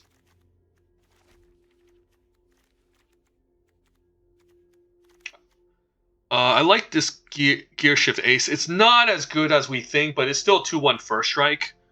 This has some Revolt synergy, but this is just better. Privileges is fine too. There's, again, ways to interact with it. I'd rather not play this card. I think this card's overrated. I think I'll take the Gear Shift Ace. Then Subtle Strike is a nice combat trick. And do I take a second Inspired Charge? I guess if I'm going wide. Or Prophetic Prism. Am I really splashing though? Not really. I'll take Inspired Charge. It could be nice. And then a random vehicle. Maybe Seed Sculptor. Don't care about Night Markets. Or not. It's just underrate. And triggering Revolt is again not the easiest. So most likely just going to be black-white. I don't think we're aggressive enough for Build to Last. Infiltrator made it back. Maybe not even going to play the Swooper or Canal. Yeah, the Teamer colors maybe look completely cut. We're drafting this sort of black-white grind deck. Ooh, Fen Hauler, okay. Could use a copy of these.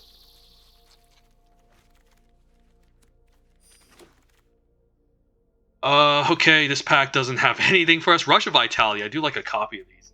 This card's actually been a top black common. Nothing else. Let's just move on.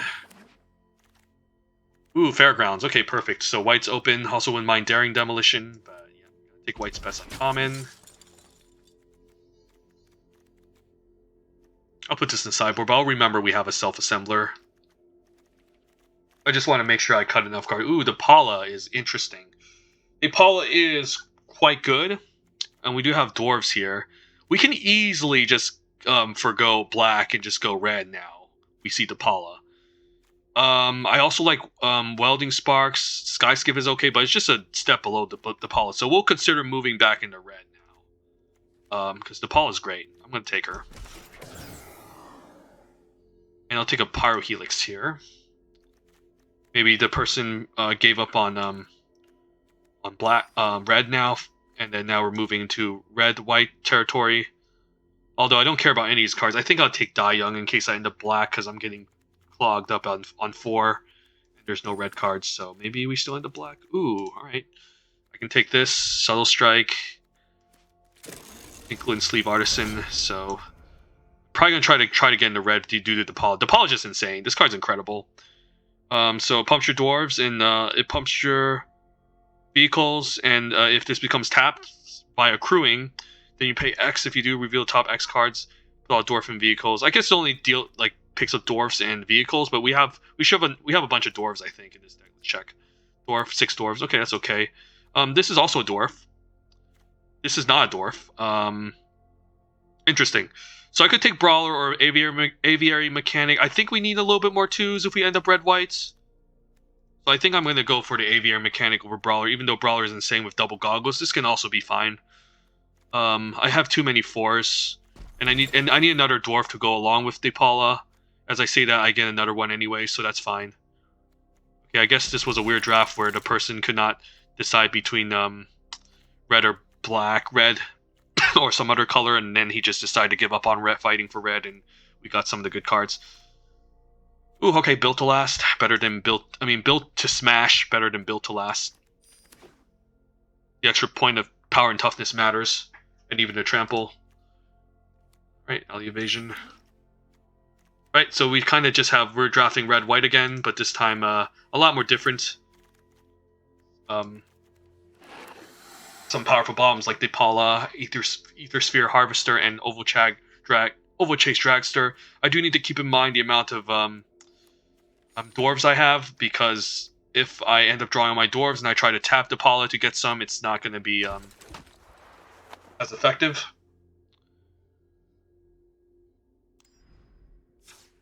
Okay, so let's look at the sideboard. I don't care about anything. Yeah, I don't really care about indies. I think we're good. This is just our deck. How many dwarves again? We have 8 dwarves, which should be fine with Depala. Technically maybe 7, since Depala counts itself as a dwarf and we have to find the rest of them. So 1, 2, 3, 4, 5, 6, and 7. So it seems good. Let's try this. Mana base looks like 10-7 is correct. What we have, so alright. Let's do it. Boros, round 2.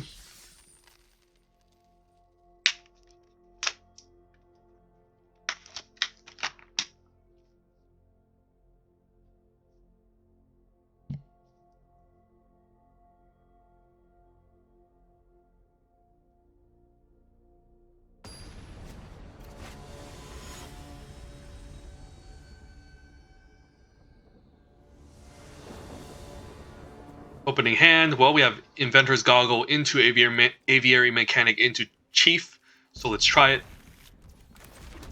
And this is an Artificer, so it becomes a 3/4 right away, which is quite insane on turn 2 if you think about it. So Goggles is really strong common, and we're not going to pick up any permanents. And then we're going to take actions and make this into a 3/4 immediately. So 2 mana 3/4, imagine facing up against that in all your other limited formats. Really powerful. Opponent's already concerned. Alright, let's run out the Chief. Then next turn we can array and tap something down to get the Chief in across if he has a good blocker.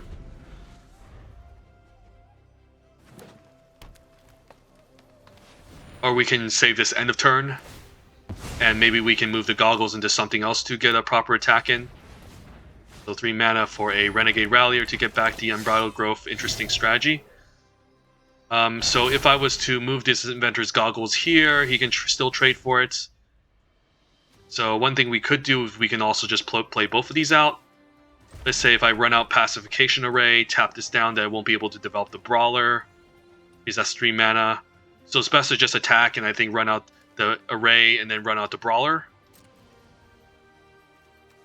I don't think it matters if I use this to ramp or not, because I won't be able to use it anyways. Since if I tap here, pay this, then I'm tapped out. If I tap here, it doesn't matter. So let's just do this. Let's not try to... Okay, and then do I want to move it here? Maybe. I can always decide next turn. If I move it here, this makes it less harder to destroy, especially in green where they have fight spells. If he has Hunt a Weak, he can still fight this and fight this. So I think I actually move it here, so then it makes it difficult for him to destroy. And then we can again tap this down and attack next turn, or always just move it back and then attack, and then move it back again. This is 4 powered, but again I can still tap this down and attack. Sky Skiff, this can crew to 1/2. So this can hold off the 2/2 essentially. So what's the play here? If I use the Pyro Helix here, he can just crew and still double block. I guess I can tap this down. If I just tap this down and attack, this will get across, but then this won't be able to attack. Do I care about 2 extra damage here? That's the question. I guess if I tap this down, he can still crew.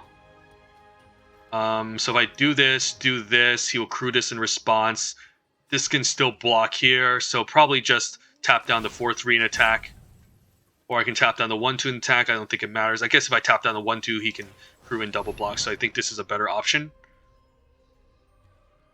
Yeah, so if I Pyro Helix here, it's not going to be good. And then the question is, do I hold on to land? Probably not, since I need this mana to tap. And then if I was to move here and attack, he could still double block. If I move here, then he can double block here, so I'd rather get him for 4. And then say go, opponent needs to develop more creatures and play defense. If he runs out a large creature, I might just Pyro Helix this, like a Riparian Tiger. Because since if I Pyro Helix this, then I guess he can still double block and crew, interestingly. So, but is it still worth doing? Probably not. Maybe it's time to play defense and start locking this down. So yeah, if I do this, and then next turn I try to do this, he just crews and can set up a double block. But maybe it's okay trading the 4/5 for the 4/4. So maybe I have to tap this down instead, and he goes for the double block. So maybe it's time for me to use this. Yeah, let's just take this out. This becomes annoying, regardless. Hopefully, it doesn't put like a 1/1 Death Toucher, which can punish me. Ooh, Fireforger's Puzzle Knot. So yeah, if I tap this, then he can still crew and double block, but then I can finish off the vehicle. Can I? Let me see. No, that's 6 toughness. So that wouldn't work. So I would have to technically do this and then attack. Sure. A trade for the 4/4. Which I'm fine with. Then can move the goggles onto the aviary mechanic. Make sure I order this correctly. If I move it to the Chief of the Foundry, it's a better blocker, I suppose. But then the next following turn, do I really want to attack with the Chief? Probably not. And then if it attacks with the 4/3, the question is, do I block? I think I will, given that I just want to lower his board presence. The opponent is definitely stabilizing here. Restoration Gearsmith getting back to Riparian Tiger hurts. Oh, never mind, he's getting back to Seed Sculptor, so he's plotting more carefully. So now I probably need to move this here instead. So if I tap anything down, do I have any good attacks? I guess I can attack with the Aviary mechanic. which is fine. Yeah, I think that's okay. And offer to forgery as a trade. He can't really double block the Avian Mechanic with this because he won't be able to do enough damage. Yeah, okay. Let's attack. I don't want to lose the Chief of the Foundry because this can pump the servo. But if I attack here, then he takes 3. I can finish this off with the Fire Forgers, but I don't think that's worth it. Just attack for 3, and then fine with this trade. And I think I want to go wide instead of making a 3-3. Is that correct? Very interesting. If I make the token and I get an Inspire Charge, that could matter. If I make a 3-3, then this can attack past this, but I can just crew it. So I think I actually make a 1-1 Thopter. I mean, not a Thopter Servo because it also synergizes with Chief of the Foundry. Let's do this and then equip the goggles onto it. And then we can tap this down and attack for 3 next turn. Hopefully no bomb. Wow, okay, so he has a Restoration Gear Smith loop. So I think what we need to do now is we need to... No, actually, no, he played everything out, right? So I think the play now is Fire Forgers on the 3-1. Time to crew it. And then I guess we stay back.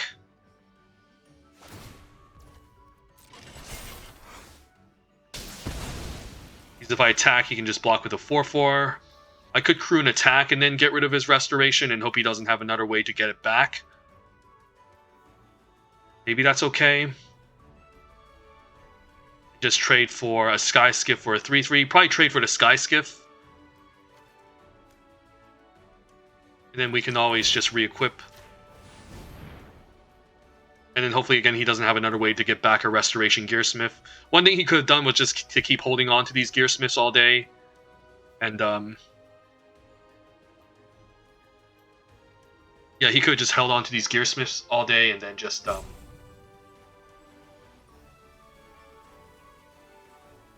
just keep recurring them over and over. And then we can always, again, move this here to block off the 3-3s.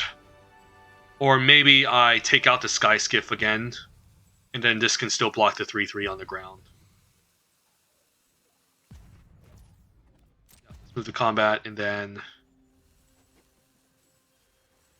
I guess one thing I could have done was attack and then use the Puzzle Knot to finish off the 4-4, but I can still block it with the 2-3.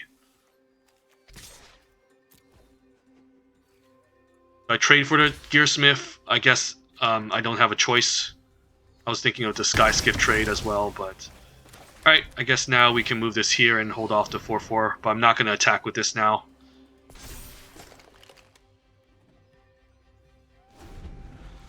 One plays out Repairing Tiger, can start beating down.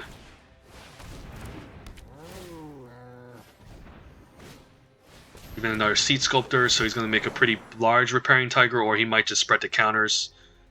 Get some better blockers. Okay, makes that into a 5-powered creature. So if I double block here, everything's gonna die. Do I want that to happen? Probably not. So I just need to keep tapping down this Riparian Tiger in the meantime. Then maybe move this here.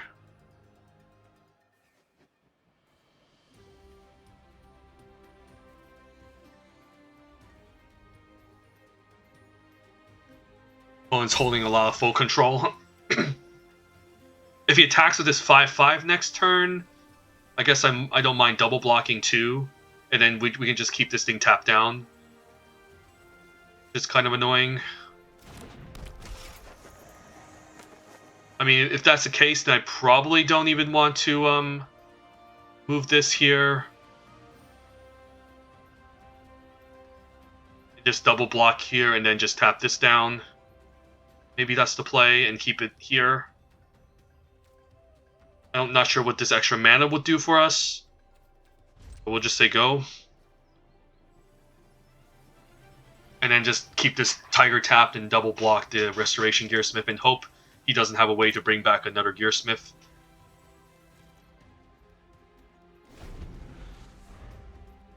But I'll have to maybe suffer taking 2 in the air in the meantime since I need to keep this tapped.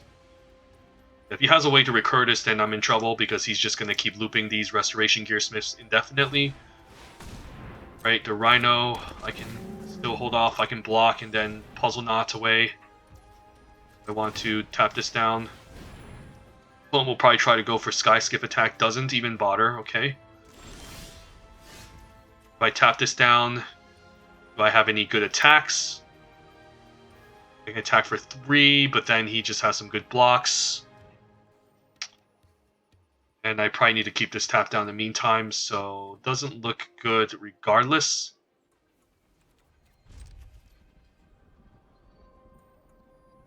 So how do we win this? We kind of need a big flyer to get across the finish line. We need to keep this Tiger tap down before it destroys us. If he attacks with Rhino, I can finish it off with the Puzzle Knot. If he attacks with a Gearsmith, I'll double block it, but he probably has something to recur it over and over. But yeah, I need my Wisp-Weaver Angel or something here. That way I can potentially try to close out the game. Oh yeah, he has a recursion. Okay, this is annoying. Alright, this is not going to be good. This is not great. At least his only Fortress is fine for 1. And I can at least finish this off with the Puzzle Knot. And I have a good blocker at least.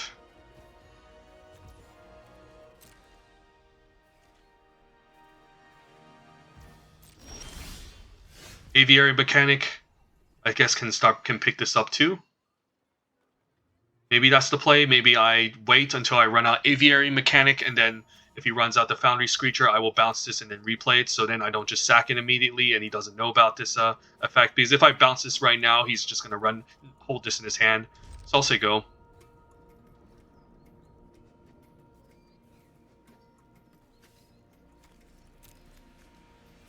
I just need a big flyer that can maybe get across. The opponent could have chipped in for a decent amount of damage by now with the Sky Skiff, but I think he's very being really careful. But he's definitely out-card advantaging me, and wow, yeah, Rich Scale Tusker is GG's. I'm not even gonna play. Okay, I couldn't kill him fast enough, so that's what I get.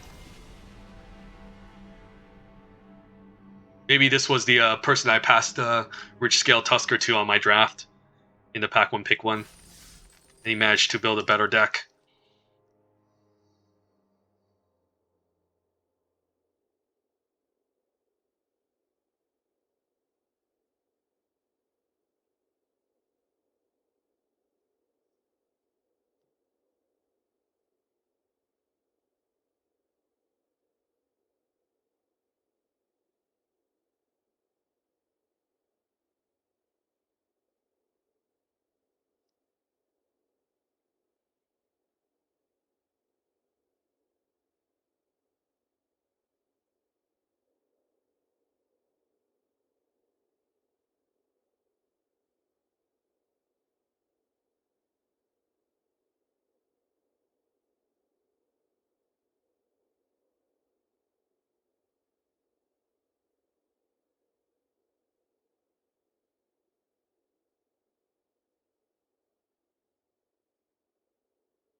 Well, this hand sucks. I need white mana, and if I miss, that's going to be a problem, so that's a mole.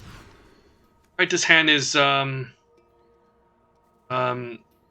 I guess I'll keep, and do I bottom a land here and risk it? I think I do, given what we have. Then I'm fine running out Goggles first into Gearsmith, potentially.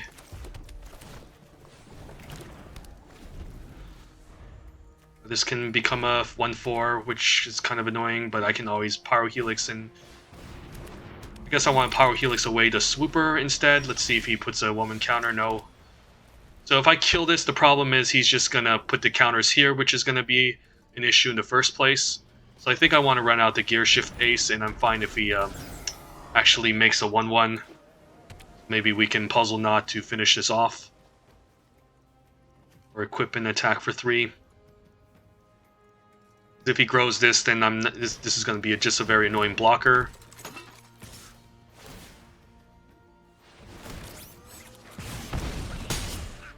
So question is now, do I attack? Do I run out Depala? If I run out Depala, this becomes a 3/2 first strike, which is quite strong.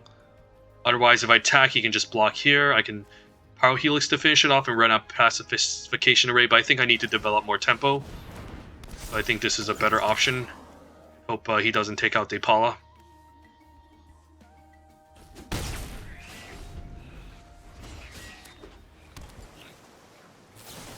Well, rip Depala. But I can always Pyro Helix away these 1/1s. So, you know what? We could just equip here and attack, honestly. Since this is just going to be a chump blocker, and then I can Pyro Helix away to 1/1 tokens. So yeah, let's get aggressive. Then I'm fine taking these 2 out. Or I can Puzzle Knot, actually. Save this for maybe a 2 toughness creature that could be more impactful, so this.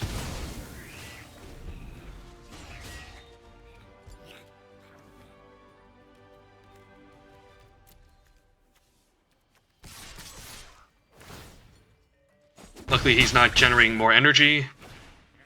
Quicksmith Genius is a fine target for the Pyro Helix, so we can step 1 Pyro Helix this. I should attack first though. Pyro Helix this. He doesn't get the loot, and then probably fine sacrificing this Puzzle Knot now, just to be mana efficient. And then we can use Array to lock down any potential creatures looking to strike back.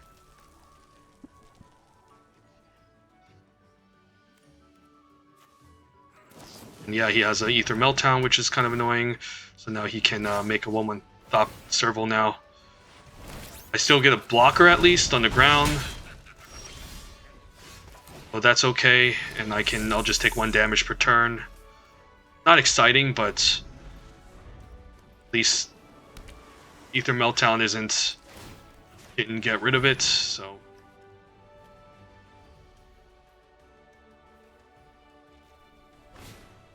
Here's Seeker Serpent. I guess that might just be game over unless I just keep locking it down indefinitely, so. So do I want to make a servo? I think I do.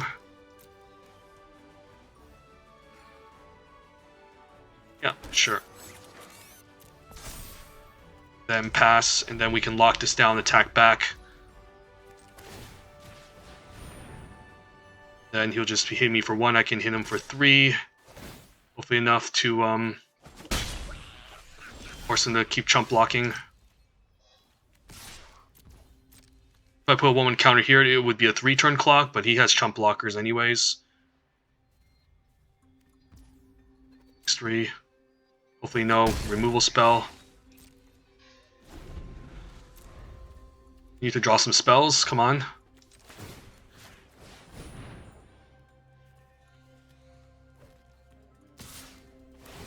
Oh, and didn't attack last turn, interesting.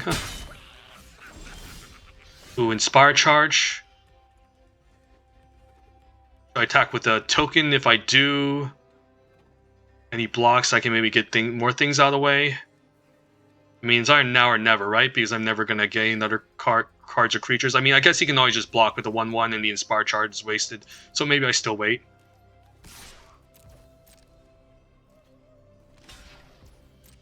Okay, so next turn I can probably Inspire charge, so we'll run out land and say go. I can always move this, I guess, but I guess this blocks this anyways. Let's do this.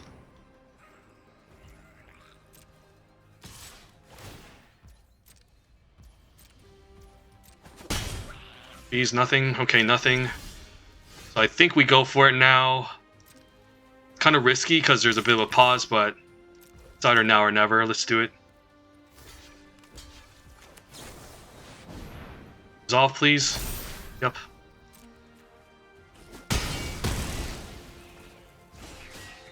And, yeah, we'll say go.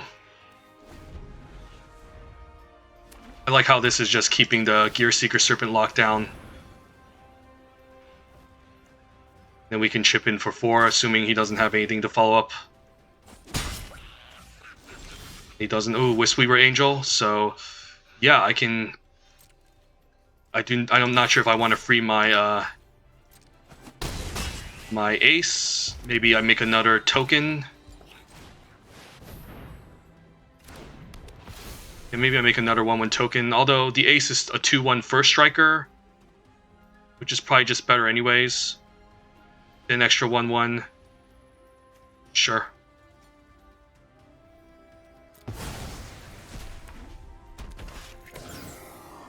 And pass. And then we can tap this down and then hopefully kill him. Yep, opponent managed to flood out. That's good. Very close match.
So the games in Kaladesh Remastered can either be very quick, but I find most of it to be very grindy. A lot of powerful bombs that can just stall a lot of matchups in this set. So we don't have any 2-drops, but we have Depala, which can be very interesting. Sure, I'll try it. Maybe Depala can tap, and then I can pay a decent amount of mana that can start drawing some cards.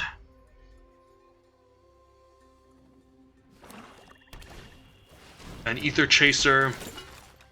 Maybe I should wait for it to attack first. But if I do, then there's a chance you could use like Subtle Strike and pump it. So I think we just kill it now. He does get the 2 energy, but that's fine. I mean, that would mean Die Young would be pretty efficient. Not sure. Let's just get this down and hopefully he doesn't kill it. He's no removal.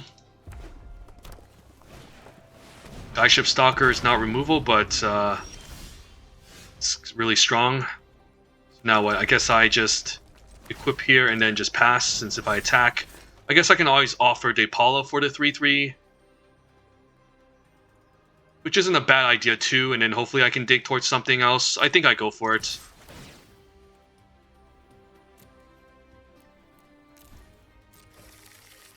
No dwarves, sadly. And opponent just takes it. Alright. So next turn I can do X equals 3 to maybe find a 2-drop dwarf. Opponent's just going to try to outrace me, I guess. Yeah, Skyship Stalker is pretty messed up, I guess. So I would need like a chief of a Foundry, the 3-mana creature that can yeah, I would need a 3-mana creature that can lock something down, so I need to pay X equals 2, I suppose, and if not, after that I can just play Audacious Infiltrator. I could do X equals 3, but X equals 2 is safe in case I just need to play it. Okay, at least they go into the bottom of my library. And this can at least trade for the 2-3 or attack back. If the opponent's just going to go full aggro here, then need to... I guess I can run out Wispy Weaver Angel next turn. Oh, he accidentally forgot to pump. Sure. I probably don't want to use any... Ooh, Fairgrounds Warden, perfect. So now we can Fairgrounds Warden. Not going to do it now, because he might just see what I have, so I want to pay X equals 3.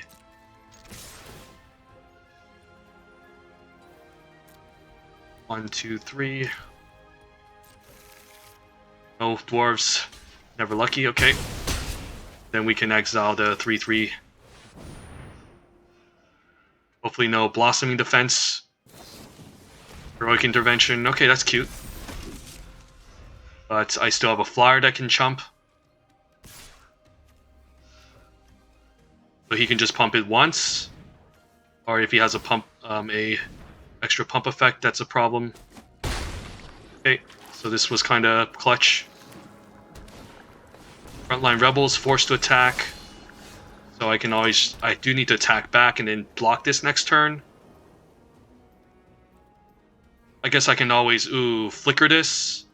Why didn't I think of that? So I can attack for 5.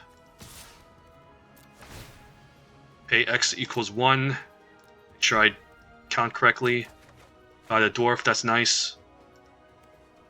Then opponent takes 4, and then I can Wisp Weaver Angel.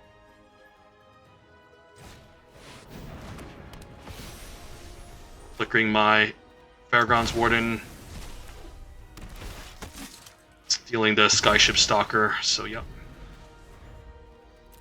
If he kills this and give it haste, I guess I'm dead because he would be able to attack and I'm forced to chump, so a very clutch, close match.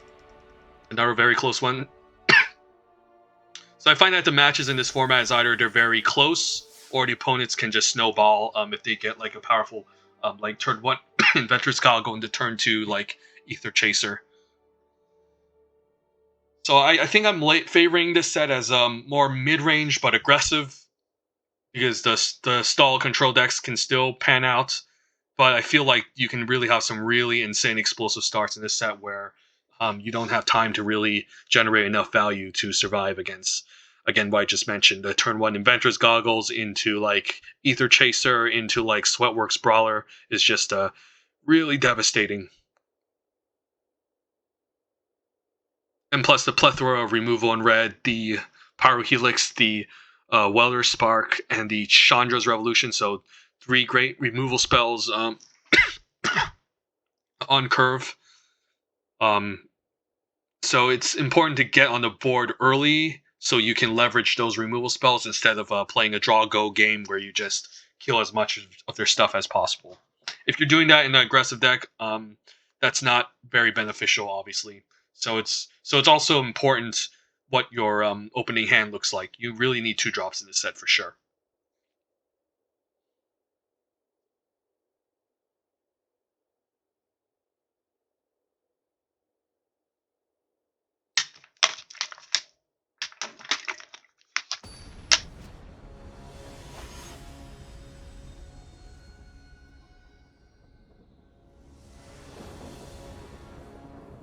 Alright, not a bad opening hand. We can maybe hit a 4th land for Propeller Pioneer, but this is a good keep. Opponent mulligan down the card.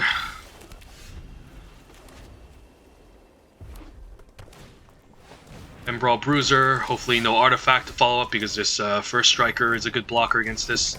And I might even stay back with this next turn because I would be able to first strike this away if I attempt to double block the Menace. So I'm going to run out the Glint Sleeve Artisan and make a 1/1 token. And bomb a land. I don't need this land. So I'll take 3, and then next turn just stay back with the first striker, so then he doesn't have any good attacks. Because if I just attack here, what happens? Then I would have to double block, and I don't want to, so... I mean, I don't want to double block with something that generated a token, so I'll stay back. And then if we double block here, this first strike would kill it. If he tries to remove this, then this 1/1 would kill it. And then we can establish a 2/1 flyer or a 3/2 flyer, potentially.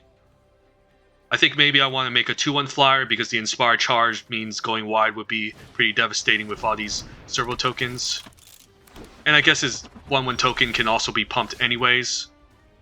One thing I can also do is play out the Daredevil Dragster. I'm kind of liking just the Propeller Pioneer. Go wide. Then, yeah, we'll make another servo. And do I attack here? Probably not. Because he can just double block this Gear Shift Ace. And that doesn't hold off the Embro Bruiser. Well-Fast Engineer can pump his guy, so maybe I do need to trade for the Thopter, although that does feel bad. What if I Inspire Charge next turn? I mean, I think I Inspire Charge next turn then, and that can blow him out of the water, so... or I can set up Audacious Infiltrator plus Oval Chase Dragster.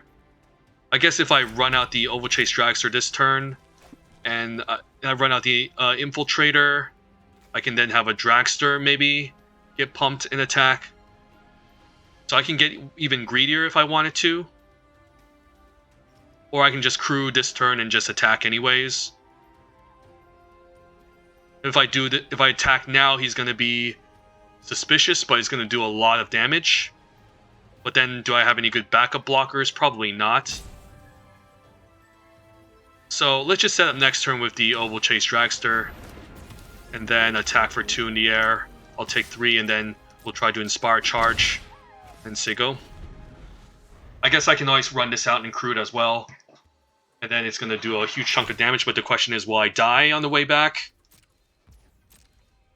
I mean, if he makes some blocks and stuff, his stuff dies. I mean, this is going to be a lot. So 6, 7, 8, 9, 10, 11, 12, 13, 14, 15, 16, 17, 18. So I could kill him if the opponent isn't careful. And opponent's stuck on 3. He could have some sort of removal, but yeah, maybe Destructive Tampering would suck. We just have Ether Poisoner, which is kind of annoying. But I'm still going to go for it. So step 1, play land. Step 2, Infiltrator 3, 4, 5, 3, 4, 5, 6, 7, 8, 9, 10, 11, 12, 13, 14. So he can technically kill me if all this stuff survives, but I don't think that's happening. So I should crew here, and then move the combat attack with all. Inspire Charge is an instant, so I don't need to cast it now. Then just smash. This is probably going to block the Glint Sleeve Artisan. And I think that's lethal if he just blocks the Glint Sleeve. So 4, 5, 6, 7, 8, 9, 10, 11, 12, 13, 14.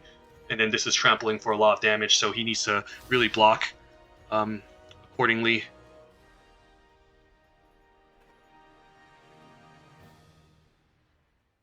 The opponent's thinking if he can survive the Inspire Charge. I think most of his stuff will die.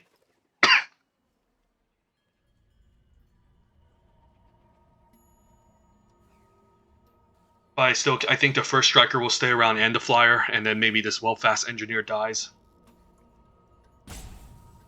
Opponent's thinking if he can get away with all these blocks. Luckily, the opponent was stuck on lands too. So this Inspire Charge, yeah, this would trade, but it will trample over for 4. This will trade as well. Then he needs to decide if he wants to keep the Engineer and the token or the Bruiser. The opponent knows what's up. Or if he's just going to take it, but then he won't have lethal on the way back. I still have some good ground attackers.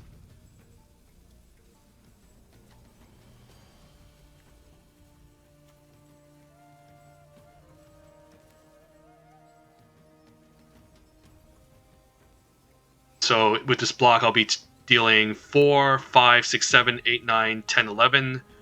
11 plus 6 is 17, so he'll be down to 1, and he would need to kill me on the way back next turn. Otherwise, I can just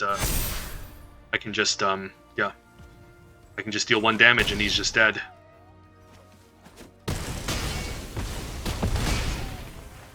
But yep.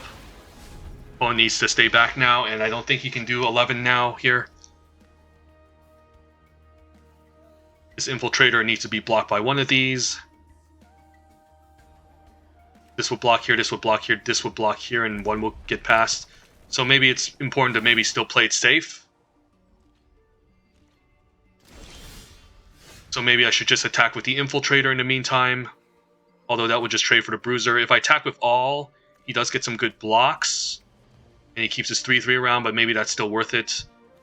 Yeah, maybe it's now or never, because if I attack here, he's just going to trade here. And then he still blocks everything, so I think I go for it.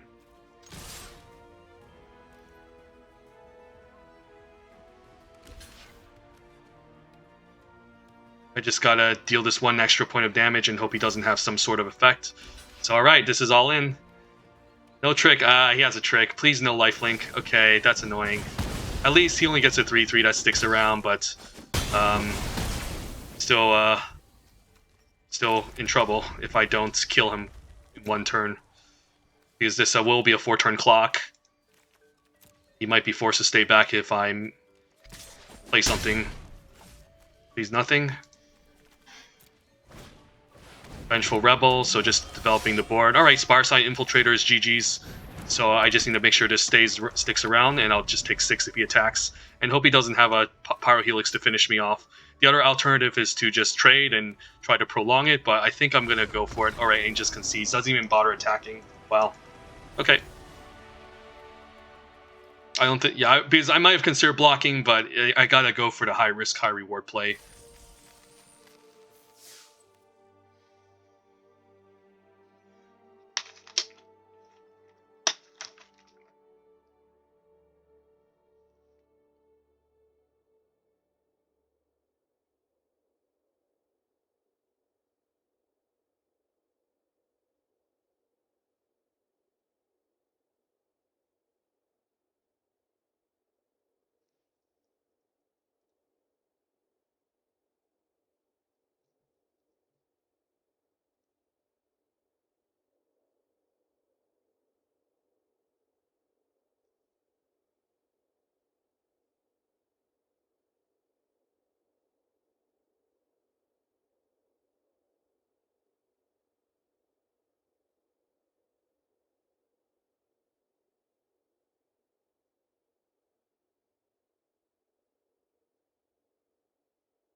Alright, seems fine. We'll keep...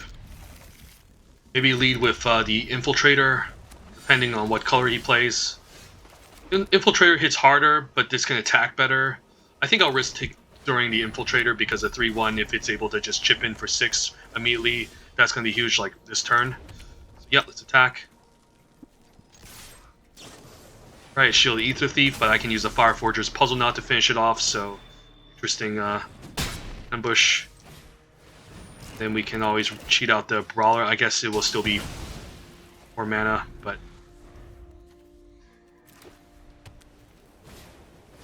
Wow, revoke on a 2-drop, I will take that. So now probably could run out the Oval Chase Dragster. And then next turn we can maybe do some fun stuff. If we get an extra land, we can run this out for 4, run this out for 2, and then take it from there. And make a 1/1, but I can always shoot it down. It makes a 3/2 instead. Interesting. So how do we sequence this? We can run the Gear Shift Ace, which is going to give the vehicle first strike. Tap the Fire Forger's Puzzle Knot. through the gear shift ace and then attack with a 6/1 first strike trample. Okay. Opponent didn't even bother making a servo to hold this off. I'll just give him 6 damage to the face. And he's probably splashing for a Cloud Blazer in this deck. What he has currently. So yeah, Chief of the Foundries makes this even more insane, so I'll run this out. I think I definitely crew the first striker, so then he doesn't have a good block. Then I send both. And this is a 7/2 now, given the Chief of the Foundry. He probably has interaction, but that's fine. Be a bounce spell, but then this will gain haste if I replay it, so... Yeah, this first striker just giving this... Alright, that's fine. He's just trying to cycle. We'll say go. I should have maybe not if I didn't pre-combat this, I can play this out again, but this still has haste, so I'm okay with it. And the extra point of damage could matter, so yeah, let's run this out. Maybe it gets countered. I'm assuming the opponent might have a counter spell here. If he does, then I find attacking with all. Then yeah, let's just crew. Give first strike again, and then attack for 9. Let's see if he has another one of those bounce spells. Probably leaving the dust. Yep. I'm still dealing 3 damage per turn, so the opponent is still obligated to play defense.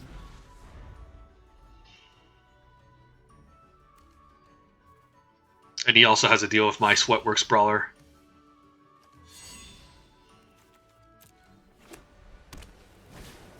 A Narnum Cobra, but I still have, again, First Strike and a Ridge Scale Tusker. Okay, so this changes the equation. But the thing is, I can still use the Built to Smash to blow him out. I can always also with Sweetware Angel and Flicker this, but then he has a good block. Yeah, I think the play is just to Dragster. And then I could attack with the Sweatworks Brawler too, because he might be obligated to double block that. And if he does, then I can always just... Okay, so let's say he double blocks this and blocks this. 5, 6, 7, 8, 9, 10. Then what happens here? I guess I'm fine using Built to Smash. I mean, he can always just chump this too. Maybe I just attack with this. He tries to double block. I can first strike away these two.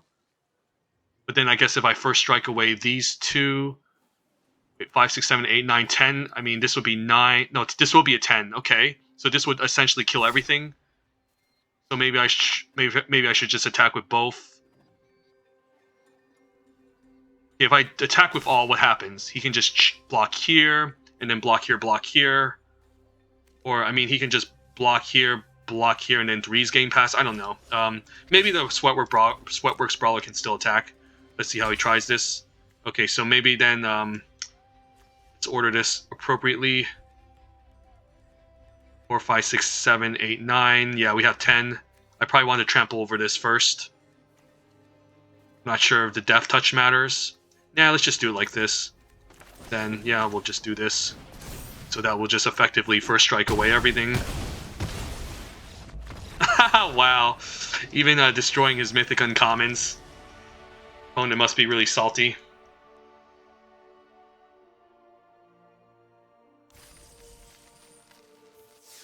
Alright, 4-1. 3 more wins, and then we can maybe fire off another draft or just move on to another video. Or Kaladesh Remaster goes away, and then we're going to have Rivals of Ixalan as the next premiere draft. But I'm just going to maybe do one more video of Lost Caverns and then do Cons of Tarkir, since that's also kind of fun to showcase.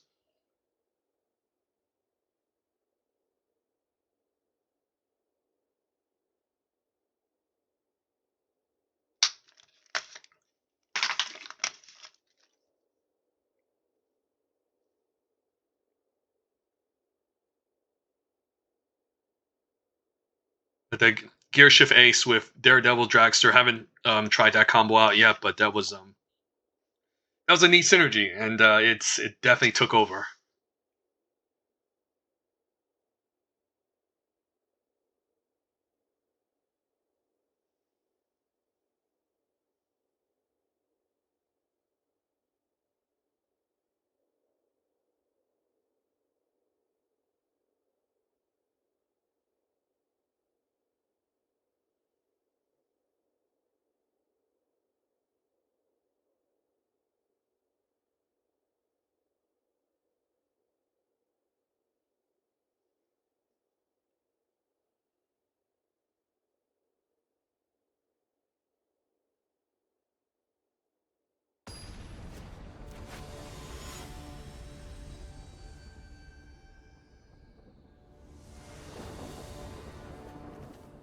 Alright, no red mana, but this could be keepable. So we just need to draw into red lands and red spells, essentially, but I do like this curve. Especially if I can drop this and make a servo token and this as interaction.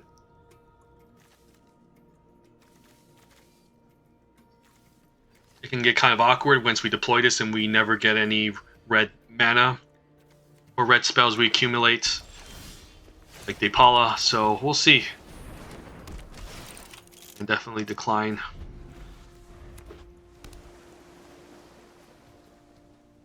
If I can drop Depala, I can hit for 3 next turn, which can be huge too. Prophetic Prism, okay. Need to keep in mind that this doesn't deal with artifacts. Okay, so I think I run out Depala because if she goes uncontested, then I can just keep tapping her and generating value. And she allows us to attack for 3, which kind of matters. Otherwise, I'd be playing the Foundry, which is safer. But I just want to get this out now, especially since I only have 1 red, and if I keep accumulating red spells, this is just going to stay in my hand all day. And this is a lot of damage coming in, so if the opponent doesn't deploy anything, then he's in trouble. And then next turn, if he runs something scary, I can always trap it, pay X equals 1. Maybe even draw a card. He might just try to tap this down.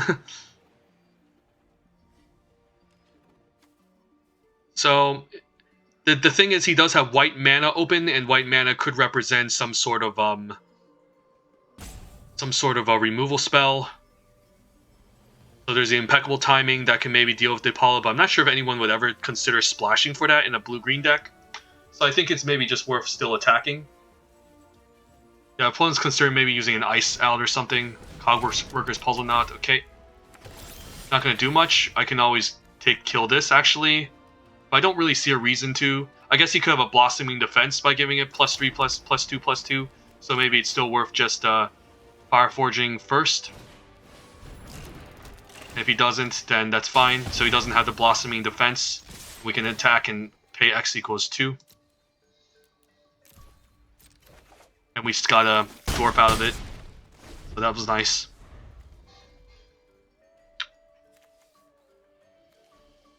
So next turn, if he makes another 1/1, I don't need to be as careful. But the Blossoming Defense went made into a 3/3, and maybe it was best to just get out of his hand while I can. The other alternative was like not to just attack with the 3/3s, bring out Propeller Pioneer. But now I can just sack this, destroy it, and then attack. Which I'm down, but and then he just makes a 1/1. Yeah, let's just do it. The question is, do I want to search with Depala? So he has a Pump Trick here, which I'm fine. Okay, so he can just sack. I don't think I'm going to search with Depala because I need to develop some more creatures. So I don't really need to value. Actually, I should because I don't have the land. So never mind. X equals 1. Give me a vehicle. Nope, just Goggles. But there's no 2-mana bounce. There could be the impeccable timing that I was just talking about. What does he have? I'm not sure.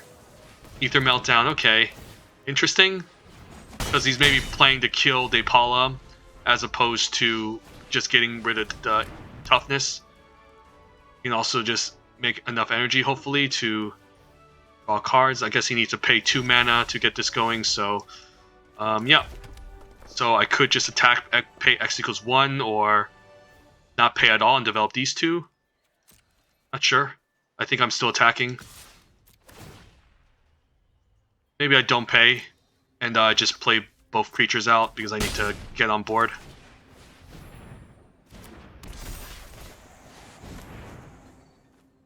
See an Ice out on Depala. He just has to make a 1/1, but that's probably not going to be enough.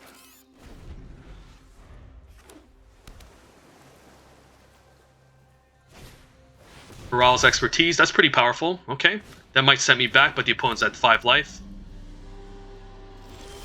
And then, so I probably want the Fairgrounds War in this so he doesn't sack and draw 3 cards. And take it from there. Sure. Then route the Infiltrator since it's going to be very difficult for him to block it. and say go.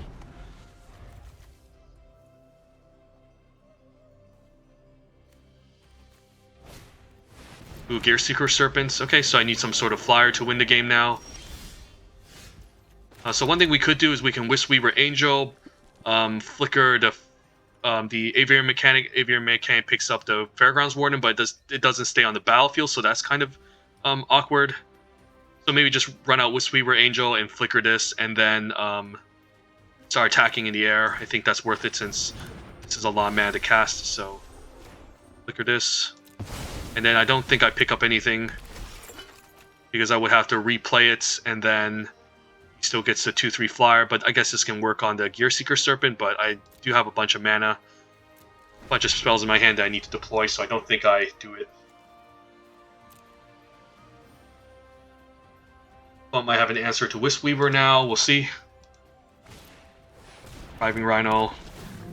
And then he might just sack this to draw 3 cards. Then next turn I could just Inspire Charge to go for the win. Although this is going to block it, so let's see. If I attack with all, yeah, he can just block everything, so that's not worth it. I could just attack with a 4/4, and if he doesn't chump it, then I can just Inspire Charge and win. I guess that works too. I don't think the opponent can afford to chump here. Yeah, he does, so... Okay, he doesn't, so, you know, good games. Alright.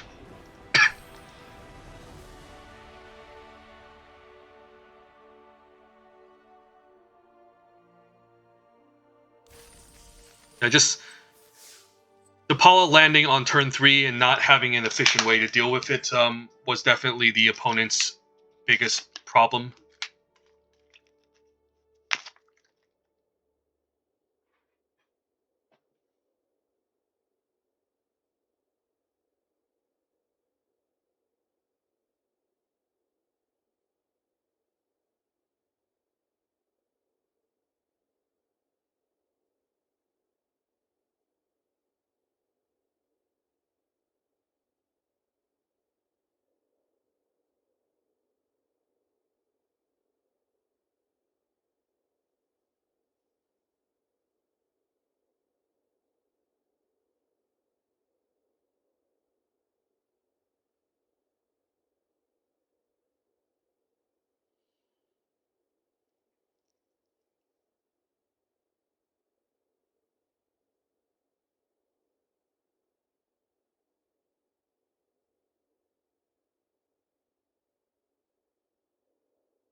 Ooh, this is insane. Inventor's Goggles and Aviary Mechanic. Yeah, let's just keep this.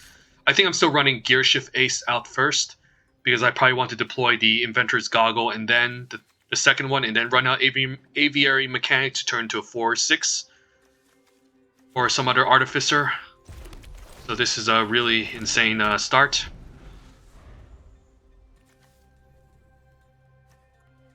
As even if I don't get my third land, I can try to maybe make up for it.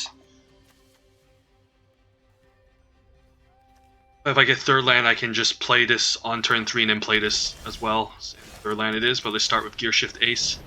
This doesn't can't equip it because it's not an Artificer. There's Swooper, sure. And the question is now, do I run out Chief of the Foundry or Aviary Mechanic plus the Inventor's Goggles? This is more mana efficient. This can maybe combine with some other synergies, but this hits harder.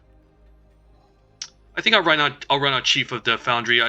There's a possibility I find an even better Artificer like the Brawler to equip the Inventor's Goggles onto, so I don't have to worry. And then also the other thing to keep in mind is that the that the opponents might even take out the Chief and I need to bounce it back, or the Brawler and I need to bounce it back. So yeah, first things first. So if I attack with all, this can triple block, but if I use this, one of them dies, but then I don't get to do anything besides run out Aviator mechanic and put in the goggles, which also isn't bad. Like if I fire Forger's Puzzle Knot, kill one and then attack with both, he doesn't have any good blocks. Plus this still gets the Inventor's Goggles, and I guess this can also pick up the Fire Forger's Puzzle Knot again. So I think I go for this play.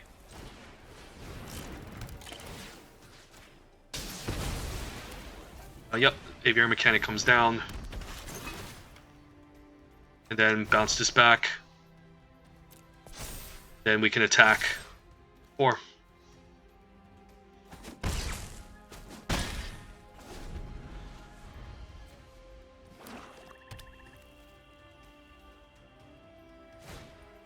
Mind Rots, okay, that's rough. But the opponent still doesn't have any good blocks. So one thing I can do next turn is move this here and then offer the Aviary mechanic. Not sure what he has for 1 blue. Select for inspection, that's fine.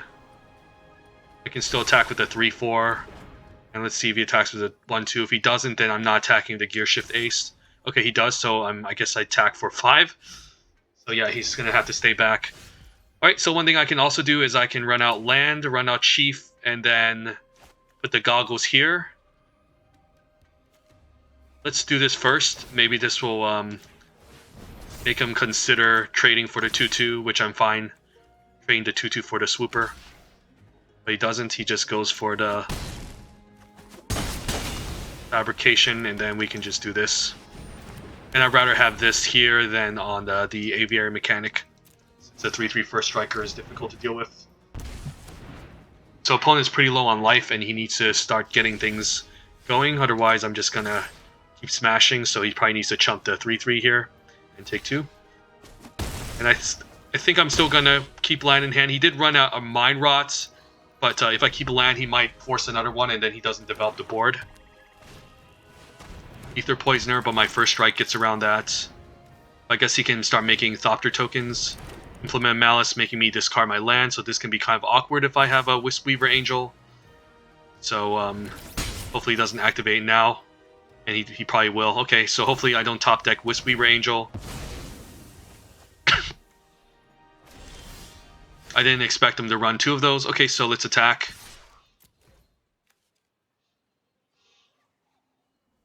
And he just has to chump here. And then run out Infiltrator and then pass. No need to move any of this. Another Implement, but no cards in hand. The opponent seems to like these discard effects. What does this do? Whenever a non-token artifact you control is put in a graveyard from the battlefield, creates a 1-1. So this has to be an improvise. So if I attack all out, what happens? He can block here and block here. I can pump that, but that doesn't accomplish anything. I kind of just want to attack with the Gear Shift Ace, and if he goes for some sort of... I guess he can't go for a triple block. We'd have to just keep chumping. Okay. Fair enough, and I guess I might as well use this Inspire Charge. Doesn't matter. I might as well use it now if he decides to use the Implement. But I mean, otherwise, it's still not good for me to use it that turn, because if I attacked all out, he had good blocks. Gets to make 1-1s with this, but it's still going to take him a long time. Malfunction, sure. But then I can maybe offer the Audacious Infiltrator. Or maybe I offer the Chief. Trade for a Death Toucher. Then he would have to double block this. Very interesting here. Yeah, I'm fine with this. Actually, no. Maybe I'm fine with this exchange, because this is just a better attacker. Because if I attack, he can just trade here, and then, yeah, let's just trade the Infiltrator off. And then I might as well run out land, because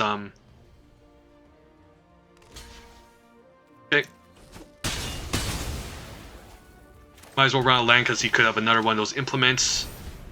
And then as long as I can deal with this, then we should be good. One's deck looks kind of weak too. It's just nothing incredible, just a bunch of Mind Rots. And I'm fine keeping this in hand to represent something as well. Makes him more likely to run out an implement, but at 6 mana, once I get Wisweaver Angel, I should be good. There's also Depala, I guess. Yeah, I guess Depala can benefit from the land stuff. And then now do I trade this? I think I do. I don't really care about having large artifact creatures now. This is a good trade on his behalf, but yeah. Then I should run out land in case I pick up Depala and I need to start drawing cards with her.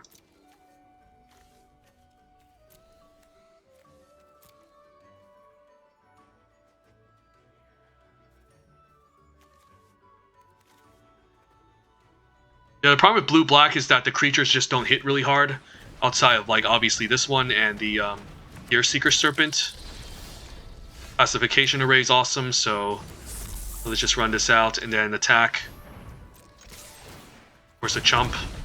And then we can just keep tapping this down, forcing him to chump. Yeah, the creatures are just so small, they just can barely block anything. You're kind of focused on this game plan of just mind rotting them and removing their stuff, and try to hopefully kill enough that, you know, they just don't draw much. Does he have a removal spell? Probably, if he made this weird play. Okay. Question is, I probably don't want to use this. If I use this attack, it puts him to 5, but I don't really care. I'd rather protect my life total at this point because he's the one that needs to play it safe, not me.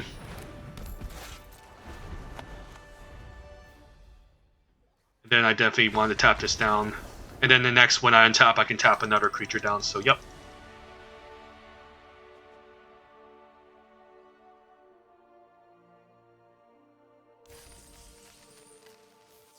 Alright, and one more game and we can get up to 3 wins, and then I'll probably make a second video.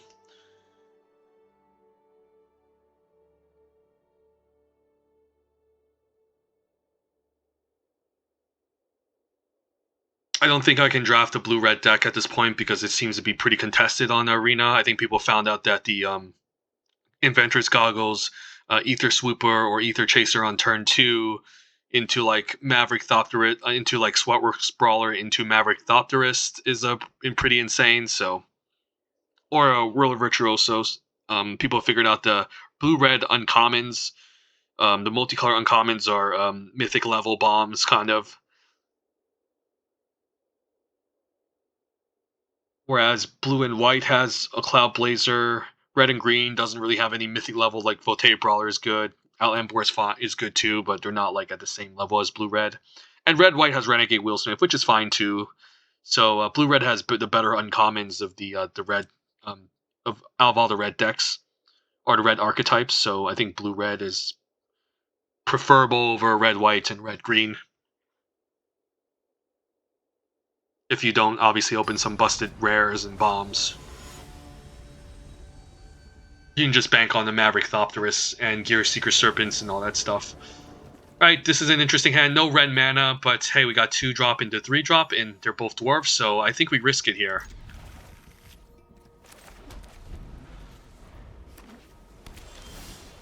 I think I'll run out Infiltrator again. Again, it's if this can get in for 3, it's pretty huge. Alright, and do I run out Depala? I think I do. I could run out Glintsleeve Artisan. Maybe I should run out Glintsleeve Artisan because now he has a good target for, yeah, Welling Sparks. Alright, yeah, I should have been a little bit more careful. I got too excited, but I'm still attacking for a good amount. And then we probably want to make a Servo to help with the Inspire Charge game plan. I can also pick this up next turn and replay to make another Servo. Hopefully the opponent doesn't have Pyro Helix.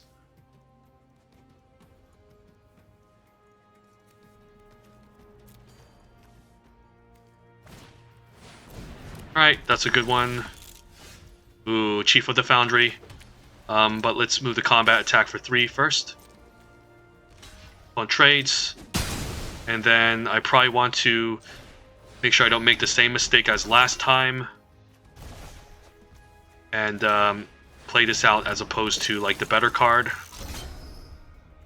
And then next turn we can even Chief of the Foundry and pump, turning these into 2/2s. Skyship Stalker is really strong. Like in Fairgrounds Warden. So I just have everything. I can also just attack and Inspire Charge and try to take this out, but they would all trade. Well, let's annoy him even further. So yeah, these matches can be really snowbally and quick if you don't if you fall behind on tempo. So you might have some sort of interaction for Fairgrounds Warden. So do I even attack? I guess I have Inspired Charge as backup, so I might as well just attack with all. He's gonna bounce, get Skyship's Stalker, and I can Inspire Charge to hopefully do enough damage to finish him off. So he probably has a Leave in the Dust. I think it's still enough to kill him. So let's see, he gets the Stalker back. He blocks one of my 2/2s. This is 4, 5, 6, 7. Yeah, he's just dead.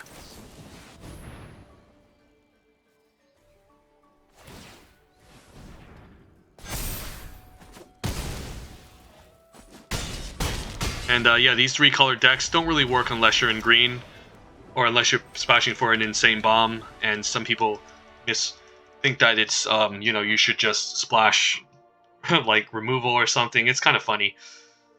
But anyways, yeah, this is a really nice deck. Happy to have gotten 7 wins with this, since we didn't get 7 in our first one, and a nice 7-1. I'll make another video afterwards, since I'm getting low on time, and hopefully that's suffice enough to help you guys draft this Ether Revolt, Kaladesh Remastered. Yes. So again, color rankings: red, green, and then no, it goes red. Red is the best color, and then between green, white, and blue, they're all kind of close. It's like you would go into blue because there's like Whirler Virtuoso and Maverick Thopterus as the 2 insane busted uncommons, and Ether Swooper as a great blue common, and you would go into green if obviously there's Voltaic Brawlers and a lot of good green commons and uncommons, of course. A lot of powerful green uncommons are also monocolor, by the way, so that can also gravitate you towards green. And then whites, same thing as almost green. There's a lot of powerful white uncommons.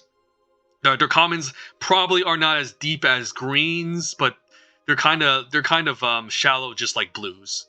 Like blue has like a very good common here. It has Metag Rebuke, which is a solid common too, a good one, but then the rest of the other commons in blue don't stand out. Blue has some okay uncommons as well. White has 2 good commons with Glint Sleeve Artisan and the Dawnfeather Eagle, but then the rest of them aren't great, but their uncommons are pretty superior. So I can argue white being better than blue, actually. But blue just pairs best with red if you open up the Mythic hybrid uncommons. And then green, again, green has insane uncommons and just a stable solid of commons. So the banned colors are all just very close in power level. As long as you can pair them with red, it's good. And then if you don't end up in red, try to aim for like green-black or green-blue or any base green deck, because they can allow you to splash and do a lot of fun shenanigans. Or if the archetype is open, even like blue-white, and you're seeing Spire Patrols or black-white with Restoration Gearsmiths, just try to understand the archetypes and make them work, in a sense. Like black-white wants to make a bunch of servo tokens and go wide and fabricate and grind, and then finish the opponent off with maybe an Inspire Charge. Blue-white is trying to play this evasive game plan of, you know, playing early flyers, chipping in for damage, bouncing the opponent's stuff, removing their stuff, and getting in with like Dawnfeather Eagles and Wisp Weaver Angels. And then blue-black, I say avoid blue-black as much as you can, unless you're absolutely forced to do it. I wouldn't be black in this format unless I open up a really insane black bomb, or I get a million night market lookouts with vehicles to crew them. Because like if you get 2 of these out and you just keep crewing them, like you can just like steal the game. But yeah, try to get into red. And yep, hope you guys enjoy this video, and I will make a second one. So Yep, take it easy, guys, and Happy New Year's.